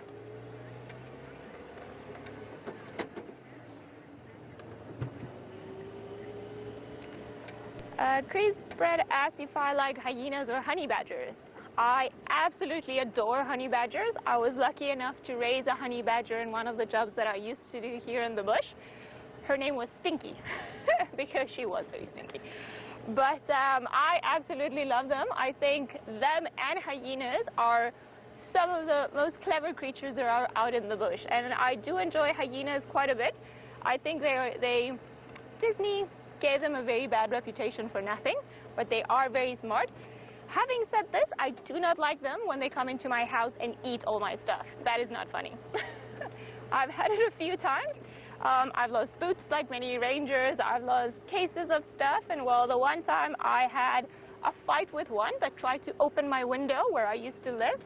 And then when I saw it, I just went and smacked the window and it ran away. And that night, it came back with a vengeance. So when I got back from my afternoon drive, it had gotten inside and chewed all my bread, all my camping stuff. It had vomited all over the front. It was horrible. It was horrible. So that particular hyena, I didn't like. But I'm sure you can understand why.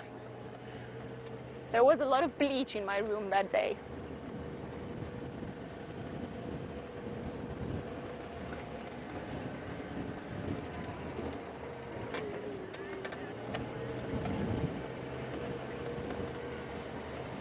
Lynn has just asked the eternal question. Which ones are cuter, lion cubs or leopard cubs?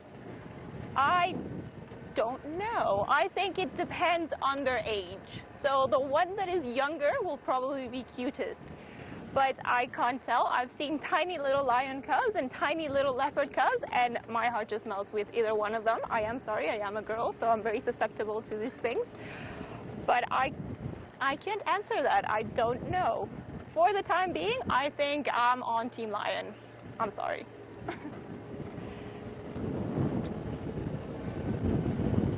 Right, lots of hair blowing into my mouth.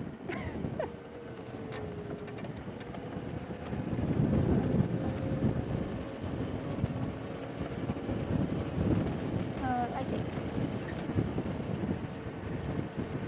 Yeah, it seems like not too many animals have come along since we did this road a little while ago. But I wouldn't blame them. I mean, they are pretty much, they would be sandwiched in between a male lion and a whole pride of lions. So I wouldn't be walking around here either.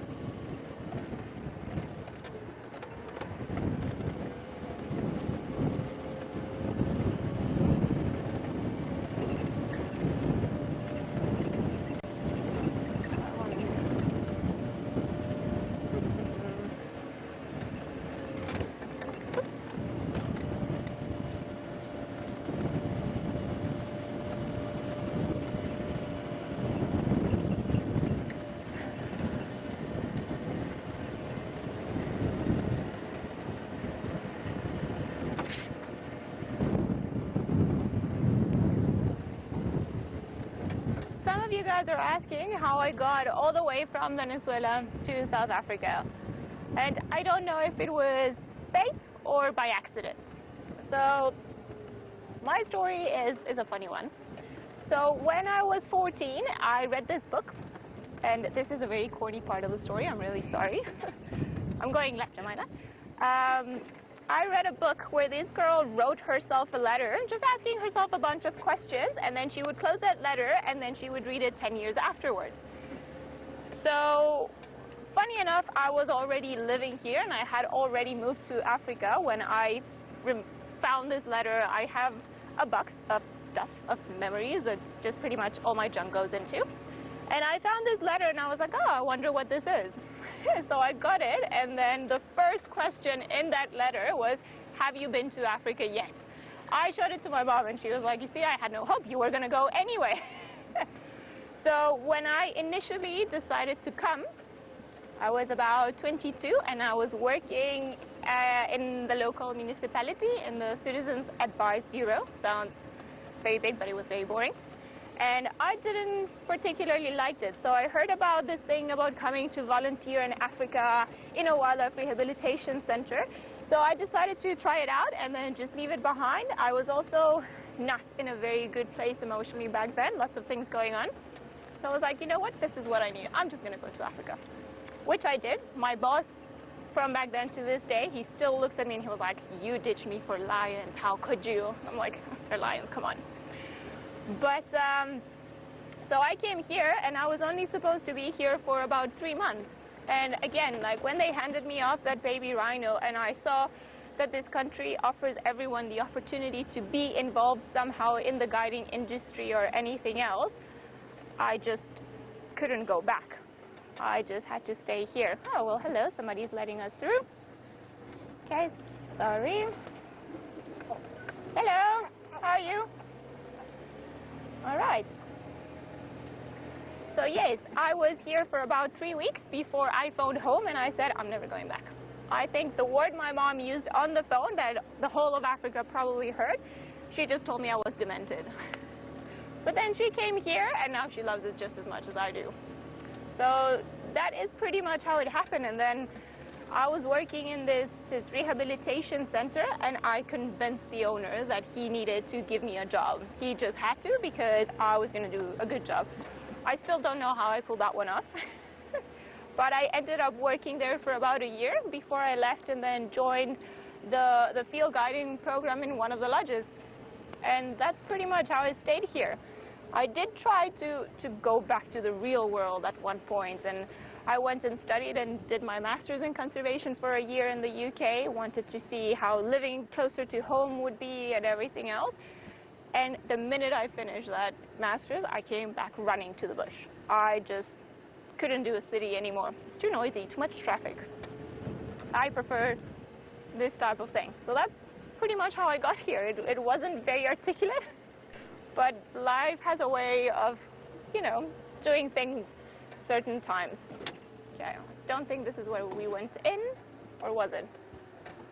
I think it was further down the road. Sorry, we're just trying to find the tube track that's going to lead us back, but I have a feeling it was a bit further down the road, if I'm not mistaken. Lots of tracks around here.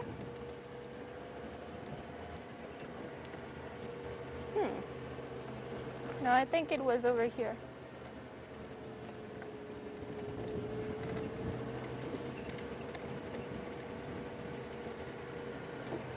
Yes, here it is indeed.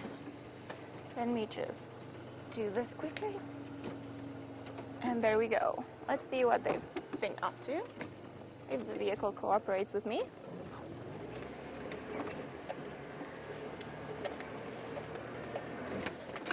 All right. Okay, there is a big hole here. It's not my driving skills. It's just unavoidable. All right.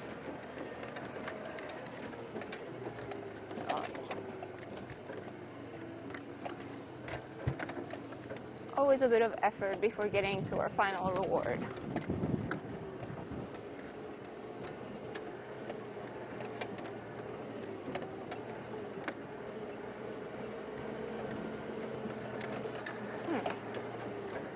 We are slowly approaching.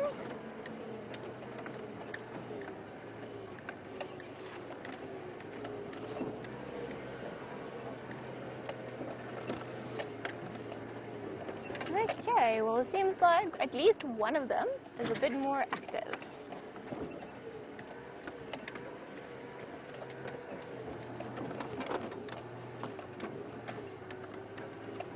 I'm not too sure how we're going to get around.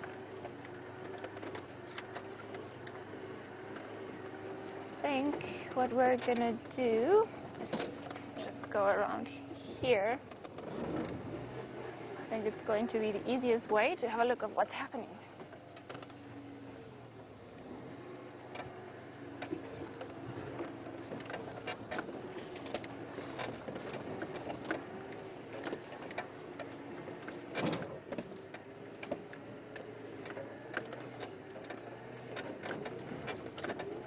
Hello. All right. I apologize for the complication. But there we go. It seems like the wait paid off, and maybe 1, 2, 3, 4 of the cubs are now busy feeding on the carcass. And one of them slowly going back to mom.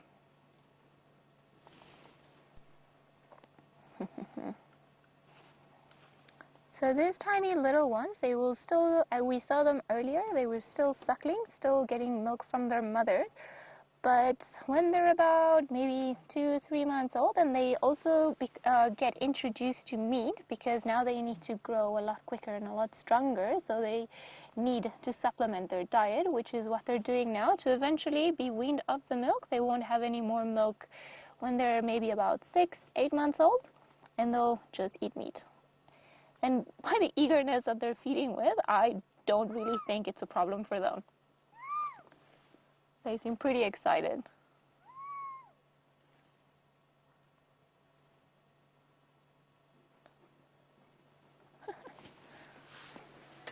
All right, so you can see from here that they've just eaten the back part of the buffalo. So that thing in the middle there, that is the stomach content of the buffalo. They've dragged it out.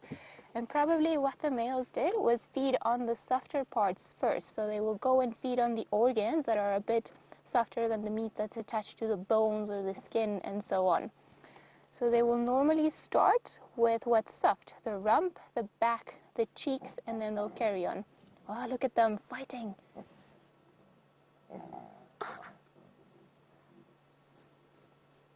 Such a bad temper for such a little creature.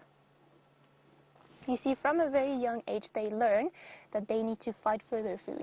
Even if they are social cats, when it comes to food, they don't like sharing.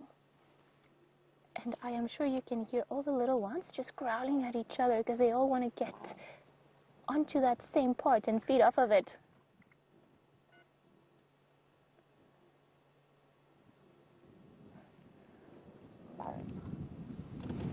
See, what is interesting is this is the miniature version of exactly of how they're going to be. Oh, look at that.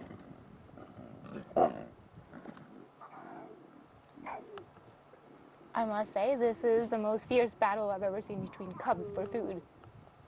They are behaving exactly like big male lions would do, or adult lionesses, just fighting for their food and trying to ward each other off from that particular piece of meat that they're eating.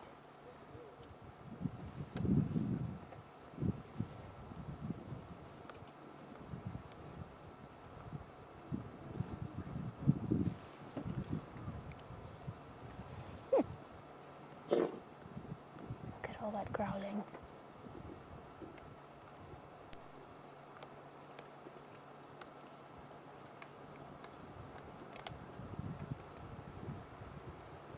It is incredible and kind of funny sometimes. You see those two that are busy fighting. They are so adamant that they both want to feed from that spot. Yet there is a whole buffalo to share. But I guess it's a case of they just really want that one piece that its sibling is having because that's the tasty one. We're not too different in between species, I don't think.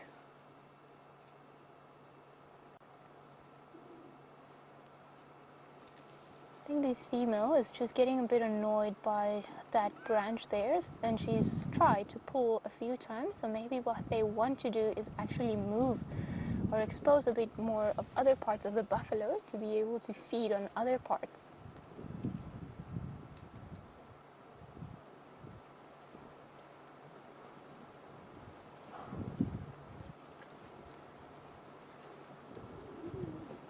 Let's see if she helps them around, or if she's going to be the big boss and tell them off.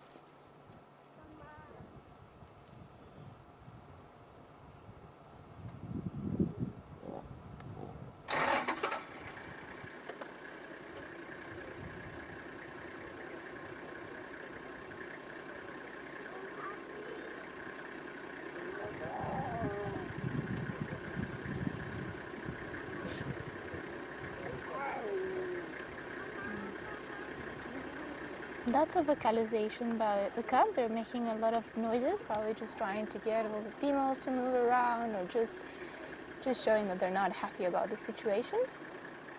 Ah, here's a little troublemaker.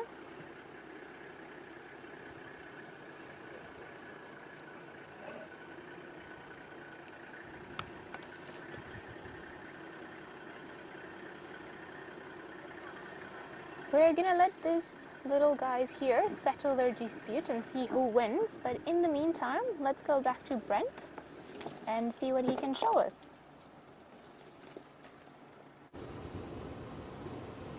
The light is just so fantastic at the moment that I'm feeling like climbing. And I'm going to try and get you a lovely view of the sunset. Oh, look at that. That's so gorgeous. So gorgeous. I just had to make a bit of extra dust for ambience. Here we go. Look at that. Isn't that beautiful?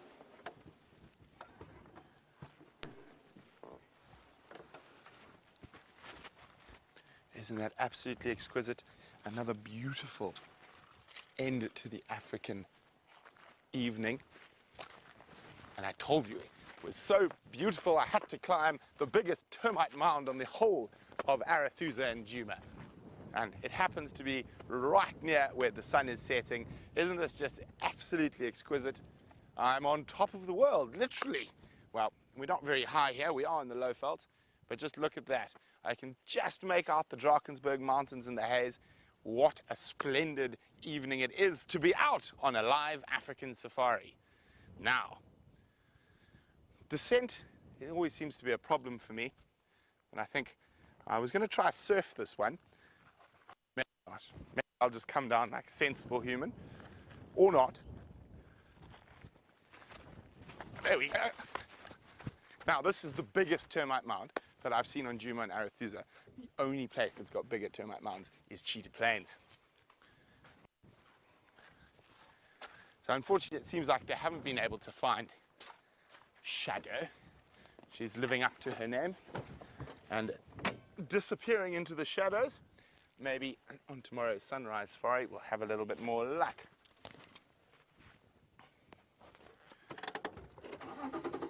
It's just the light is gorgeous from this smoke.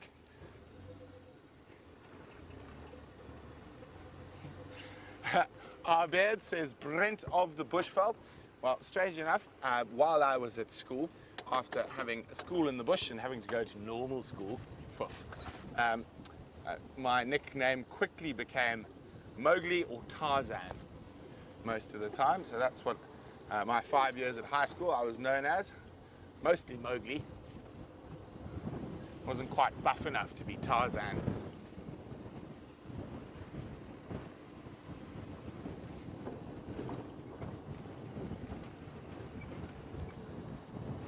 Now we're going to start slowly heading back towards Djuma. Ali is with the Nkahumas and on that buffalo carcass. And I'm wondering, I actually saw the tracks, and I'm hoping that that third male might get up and start moving towards the rest of the pride. Now, I haven't seen all 4 Birminghams together for a long time, and I'd be really excited if tomorrow on the sunrise safari all 4 were present. We've got 3 accounted for, and we had 3 the other morning. And I haven't heard, actually I might ask the guys in the West Champ if the other Birmingham's not with the Styx Pride down to the west of Cheetah Plains.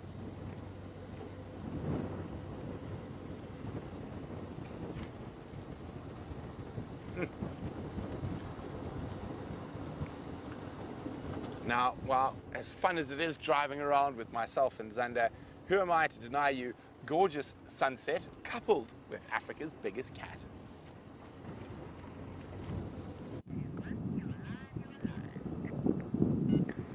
James, you were asking earlier if the sunsets in South Africa are the prettiest ones, or actually I think you were telling me that, and by the looks of this, I think you are absolutely right. This is an incredible sunset with Africa's biggest cats just putting on a show for us. The cubs eating, fighting with each other. One of the females there just keeping an eye out, making sure that they don't get a bit too hectic. It's, yes, I think this sunset just won by like 1,000 brownie points, no doubt.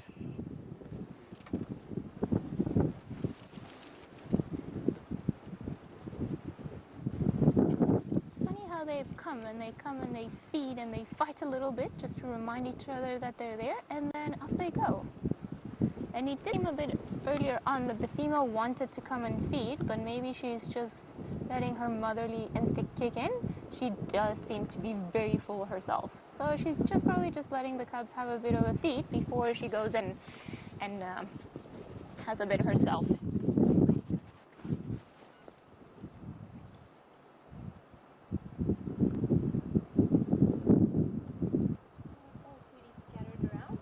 Seen 4 cubs feeding, but I'm pretty sure they're all around here. Then we've got one of the cheeky ones from the back, which I think was the one fighting earlier on, just approaching.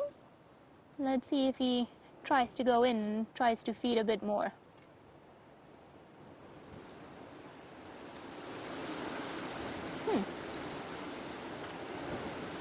Ah, look at that wind. The wind is picking up here quite a bit, as you can see now, with all the branches of the trees moving and all the dust flying around. I do wonder if this is going to bring the next cold, hopefully the last cold front of the season. Do you see, the wind normally makes animals very nervous. The 3 lionesses have got their heads up now, just smelling around, seeing what's happening. As obviously the wind can mask the sound and the smell of any other approaching animals. Oh, she's calling. It's hard to hear.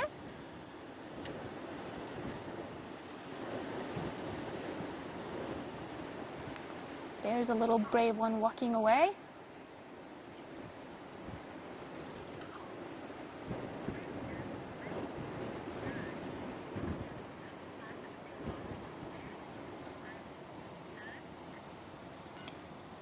Gracie, age 9, wants to know why lion cubs fight with their moms for food. I would say that it's not a particular thing against their moms. Lions in general just fight for food. They are fighting with each other. They're not fighting and starts feeding herself. But having said this, I have seen them before where the mothers just come in and then just tell the cubs that they've had enough, and then they get in and then they start feeding.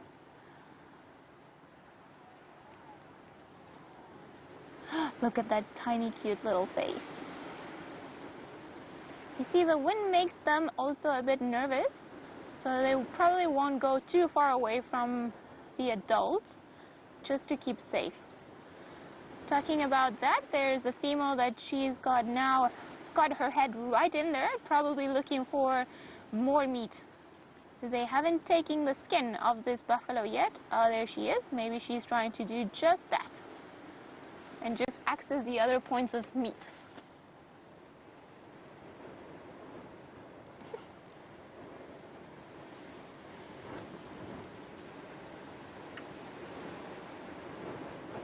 Sure, you can see the leaves at the back moving around. Lots of wind that has just picked up, and the sky is all of a sudden covered in clouds. So I wonder what this means for us.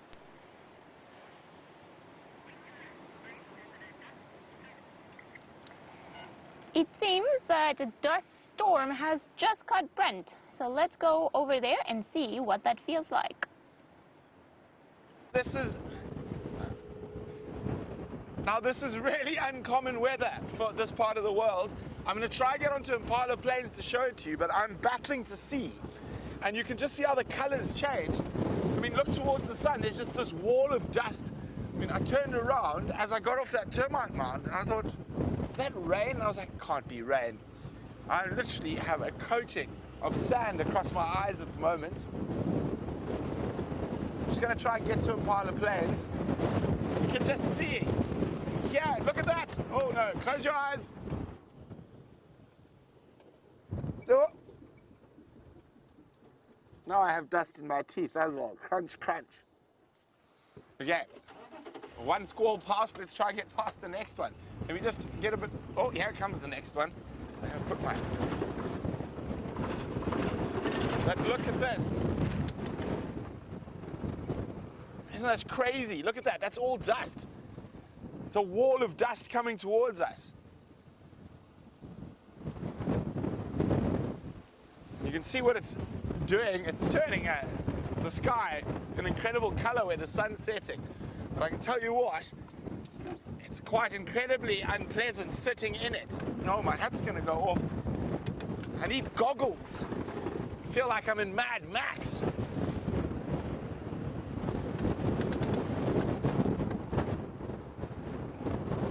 Hopefully, if we get to that male lion, all he needs to do is lift his head in this wind, and we'll get that wonderful windswept. But speaking about lions, I think this dust storm is about to hit Ali, so let's go have a look.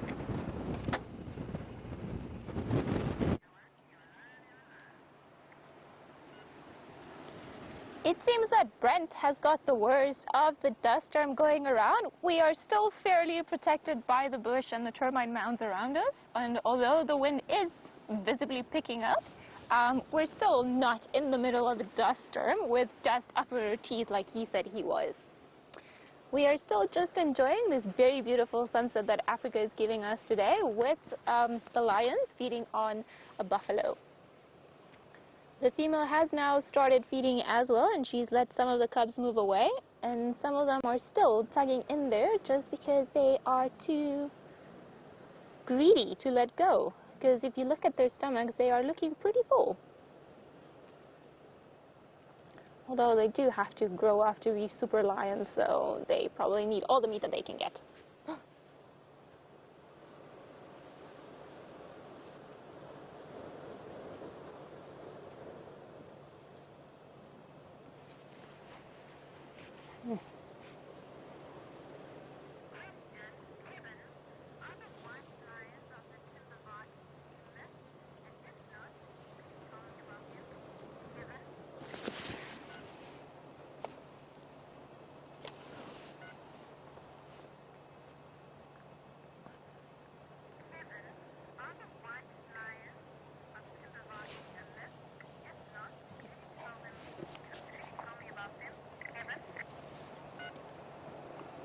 Kevin, you are wondering if the white lions of the Timbavati are a myth. Yes and no. So the white lions are just like normal lions. They're not a different species. They just have a recessive gene that makes them look a lot lighter in color. They can mate and live in prides with the tawny-colored lions that we're looking at, but they are very, very rare. So I'm not entirely sure of the dates, but I do know that up to the 1980s or so, I could be wrong, they were thought to be extinct in the wild. And because they were thought to be extinct in the wild, but they still have some of them in captivity, what they started doing was releasing them back in the Timbavati, which is another big game reserve that's adjoining Kruger National Park. So I know that at the moment there is a pride of lions. If I'm not mistaken, it's called the Russ Pride of Lions that has got a few individuals that are white. They have been mixing with some other lions in Kruger, and there's another big pride of lions close to the Labambo Mountains that has also got a few individuals that are white. So they are not a myth. They used to occur in this area. However, probably because of the color of their skin, they were more favored by hunters in certain areas, because in the Timbavati you can still go for trophy hunting. So I'm not too sure what is the reason that drove them to extinction, or in the wild at least, but they are not a myth. They are real. They're just busy starting to reintroduce them now into the wild. Very rare. Haven't seen one, but hopefully one day.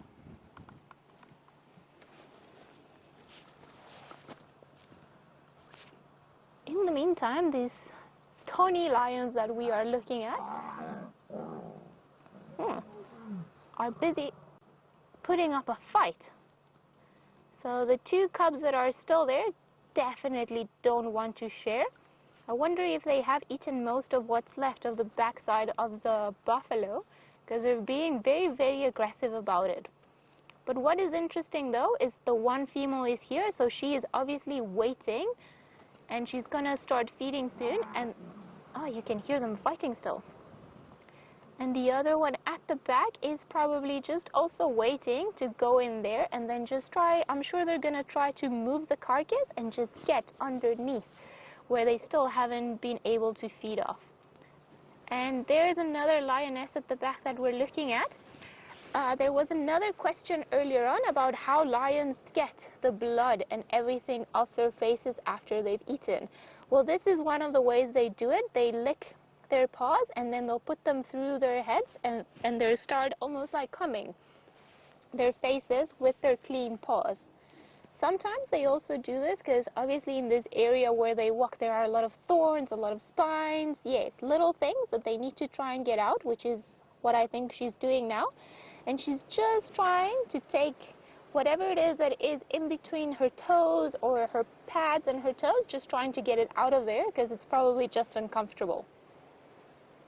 So you see, there she goes, getting very irritated, trying to take it out.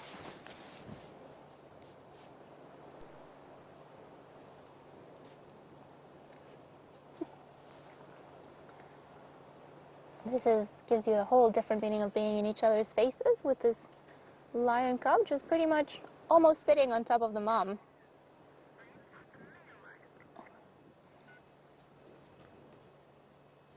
Let's head over to Brent, who has got another lion of his own, and see what this one over there is up to.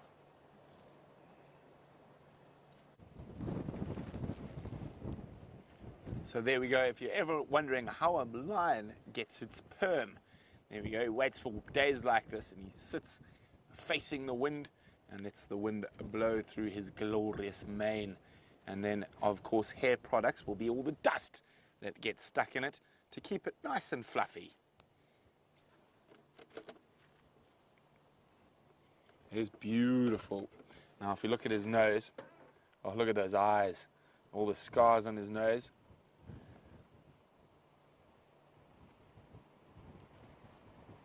Now, if the Nkuhumas and the Birminghams did not have that buffalo kill,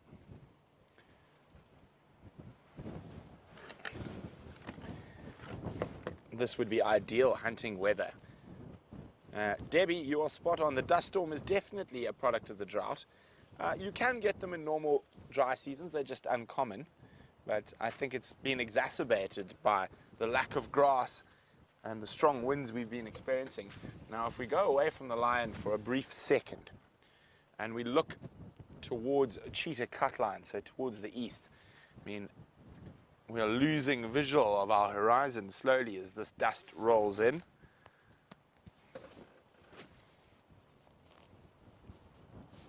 Absolutely incredible.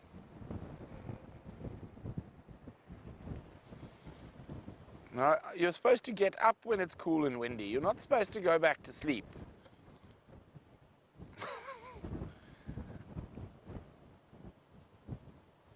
Oh, there we go, head in the bush. I was hoping he might get up and get moving towards the rest of the pride.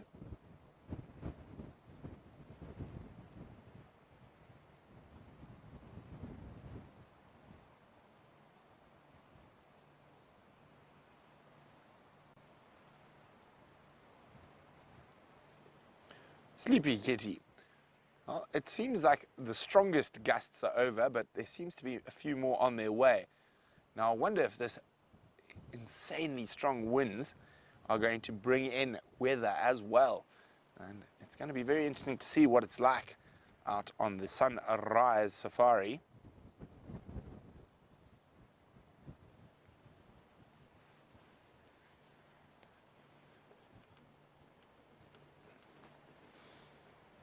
Sleepy kitty.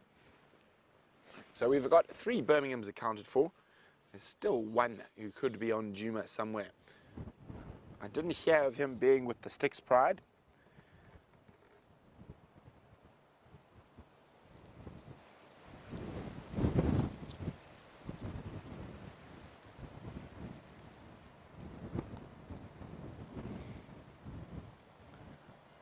So apparently everyone's getting incredible screenshots of the dust storm. Now, our long-time viewers, let me know, have you ever been in a dust storm before? Please let me know. Hashtag SafariLIVE, questions@wildearth.tv on email. Have you ever experienced weather like this before while you've been watching Safari Live? It's definitely a first for me in the year and a half that I've been with Safari Live. And I'm trying to remember, I don't think I've had it in the Eastern Kruger before, but never in the Sabi Sands. Not to say it hasn't happened, I just might not have been around.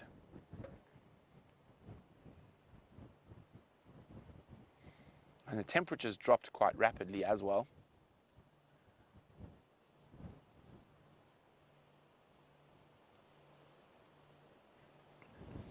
So we're going to sit here, see if this big lazy Birmingham decides to do anything. While we do that, let's go back to Ali and the Nkuhumas.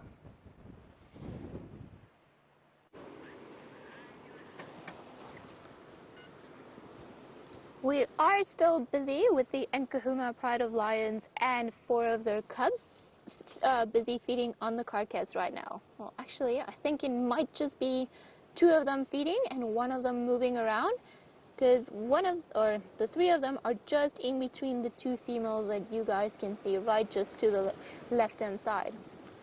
It seems, however, that the cubs have stopped feeding as the females have now moved a bit closer to the carcass. That one that's just at the back, she was lying down, she was busy grooming herself, and slowly but surely she's starting to come this way, which is not making that female to the left too happy.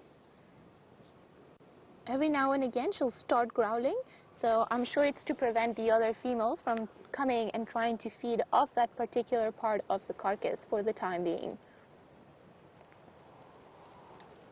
I think maybe what they've done is the cubs came in and they fed first, and now that they're done, well, it seems that the adults want to come in and have their share of the meat.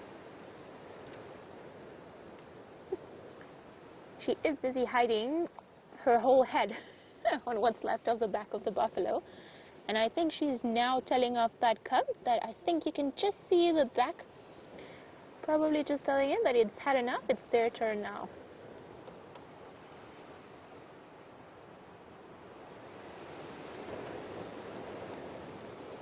It does seem like the one cub is still at the back, still trying its luck with whatever's left on the other side. You can just see it through the gap there, in between the bones of the pelvis of the buffalo.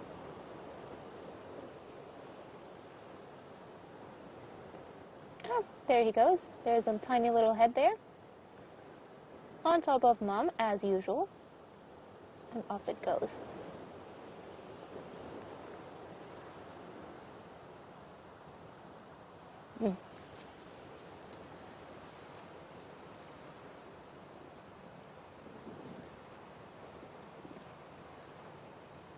You see, she's got a nice big chunky part that she's trying to pull.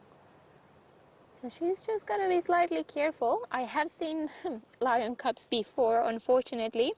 When they try to feed on certain areas in between the bones, the one got its head stuck in between the bones and then couldn't get it out. You know, we felt sorry for it. It eventually was fine, but it was very, very funny to watch how greedy it was. Look at those two playing at the back. The one just came running and fully tackled it. I'm sure they've got full bellies now, lots of energy, so they've just got to spend it somehow. Look at that hug.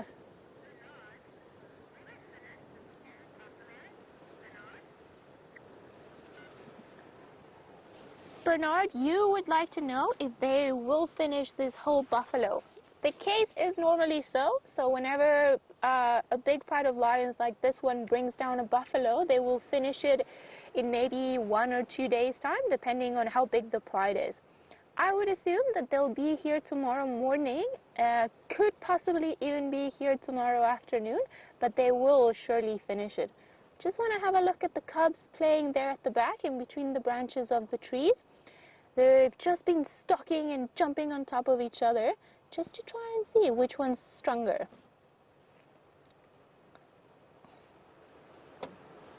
Even from such a young age, playing like this plays such an important part of what they are going to become.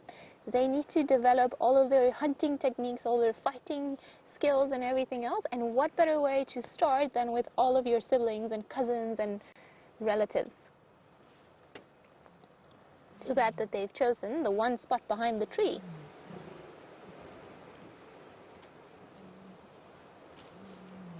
Now there's a very faint sound coming from the females. They're just busy making contact calls, which is a very low call that they make just to communicate with the other pride members.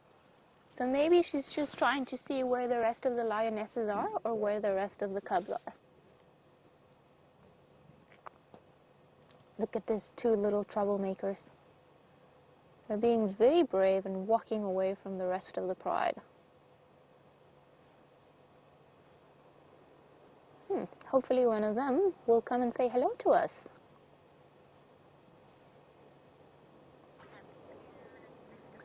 Oh, look at that. Still busy jumping around. I think that female is not going to tolerate a lot of nonsense from these cubs now that she's busy eating and her appetite is back.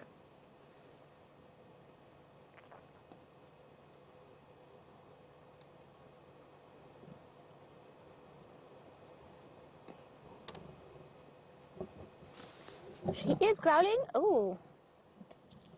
Well, she was growling at them before she decided to tell this one or put it back in its place. I think it didn't like it. Obviously not feeling too happy about it, but as cats do, it's just playing it cool, like that didn't happen. That was its intent all along.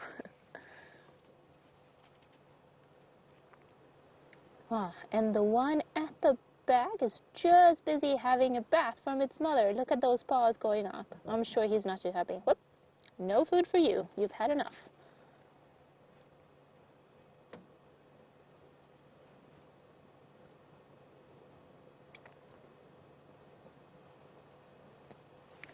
She is obviously not too happy that the cubs want to now go and eat at exactly the same spot where she is. You see, there she goes again. Ooh, also telling another cub that he is not welcome there anymore.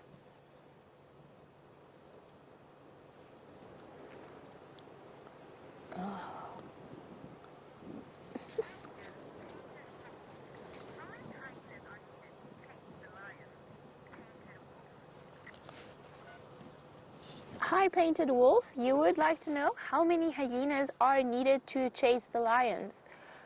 It is quite a big pride of lions, and we have 2 males around here and females that are going to be very aggressive to any potential predator that comes around the area, not only because they would like to steal their kill, but also because the cubs are at risk. So I would reckon you would maybe need more than 10 hyenas, or at least some 8 very, very brave, grumpy hyenas to come around here and try to chase them off. Sometimes what could happen though is if there were just a few hyenas around and the females felt that it was unsafe for the cubs, even if they weren't too aggressive, they could potentially just prefer to leave the carcass, seeing they've eaten a lot of it, and just move off onto a safer area. But it is very hard to give an exact number on how many hyenas we would need just to chase them off the kill.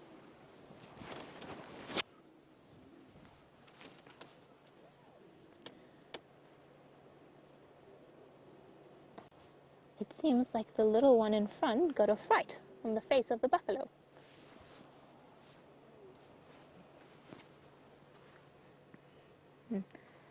You see, when we first started, they were so hot, just busy panting, barely moving around, and now that we have this nice weather, it's starting to get a bit darker, the appetite is back, they all want to play, and they're just a lot more active.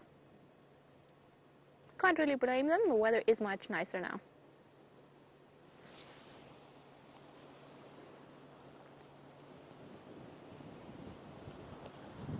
They seem to be looking just away from us, and I hear branches every now and again, and I wonder if it's just the trees or if there are potentially any elephants not too far away from here.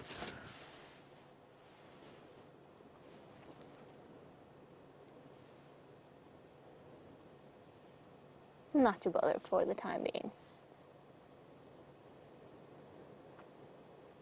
See, that female on the left, she has now started to use her paws to try and create some tension and then just pull some of the meat out and also try and get the skin away from the meat.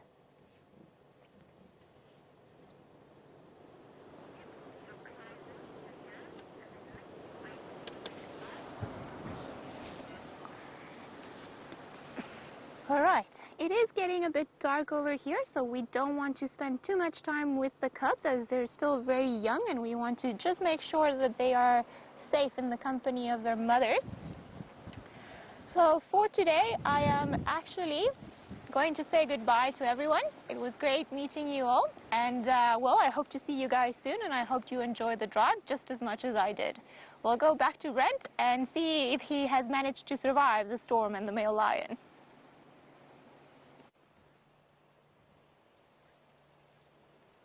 Look at that. We're sitting under a post-apocalyptic sky. It is absolutely incredible. I just thought we'd let you get some screenshots of that. I've already taken a few photographs. It's just too special with that Balanites tree, my nemesis tree, one I've fallen out a few times, and with that sky behind it, the glowing embers of the sun disappearing with this massive dust and cloud rolling in. Absolutely spectacular. I think this is one of the times we're allowed to use the word that has been banned from Wild Earth and SafariLIVE vocabulary, but I think I'm pretty sure I can call this epic.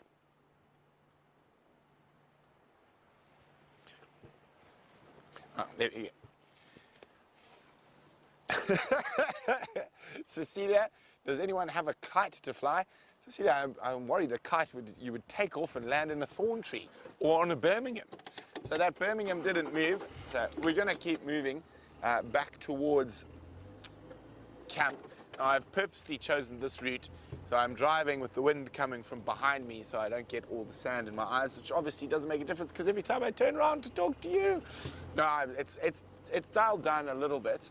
Oh, just one more. Look at that. Oh, so pretty.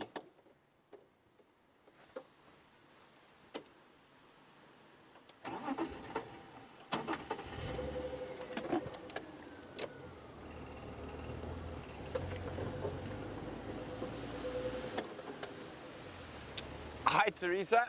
Teresa's wondering, who is leaving? She says a new person on a trial means someone's leaving. No one is leaving, Teresa, don't worry. No one is going anywhere. We are expanding. So exciting things coming up in the future. Oh, elephants have been naughty. Let me help them. Just move that off the road.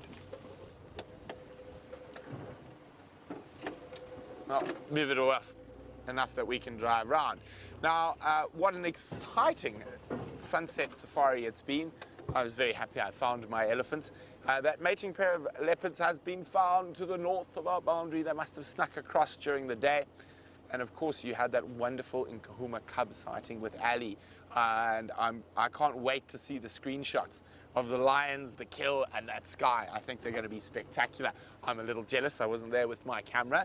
But very happy that Ali had such a great first drive. And it is always wonderful when we have new weather, even though it is a dust storm. It's quite exciting, something different. But hopefully it'll be gone by the morning.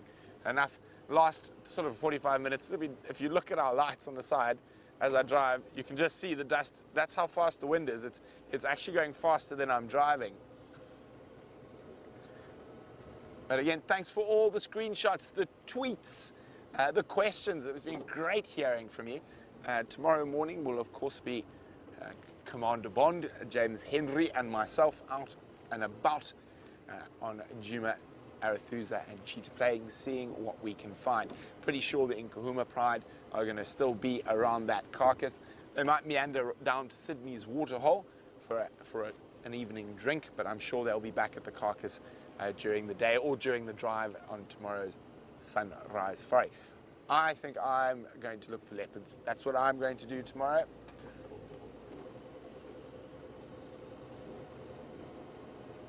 Oh, Vernie, very clever Vernie. Vernie is spot on. This, you cannot get better.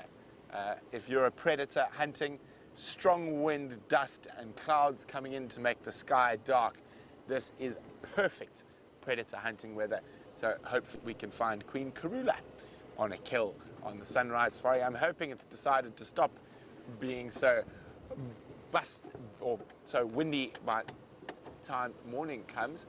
But as I said, fantastic afternoon out here. I do love being out on the bush every day and love being able to take you with. So it has been very exciting, and thanks for being so nice to Ali. She's a good girl. And Zanda and myself, we're very happy we found our elephants, lions, the zebras. Actually, we saw the zebras as we started, this dust storm started coming in, and they just took off. Every single animal that's not a predator is going to be jumpy tonight. And the heart rate is going to be sky high. But from Zanda, myself, and the rest of the SafariLIVE crew, it's been another beaut of an evening, and I'm going to use the word one more time. I think it has been epic. So good night for now, and see you tomorrow.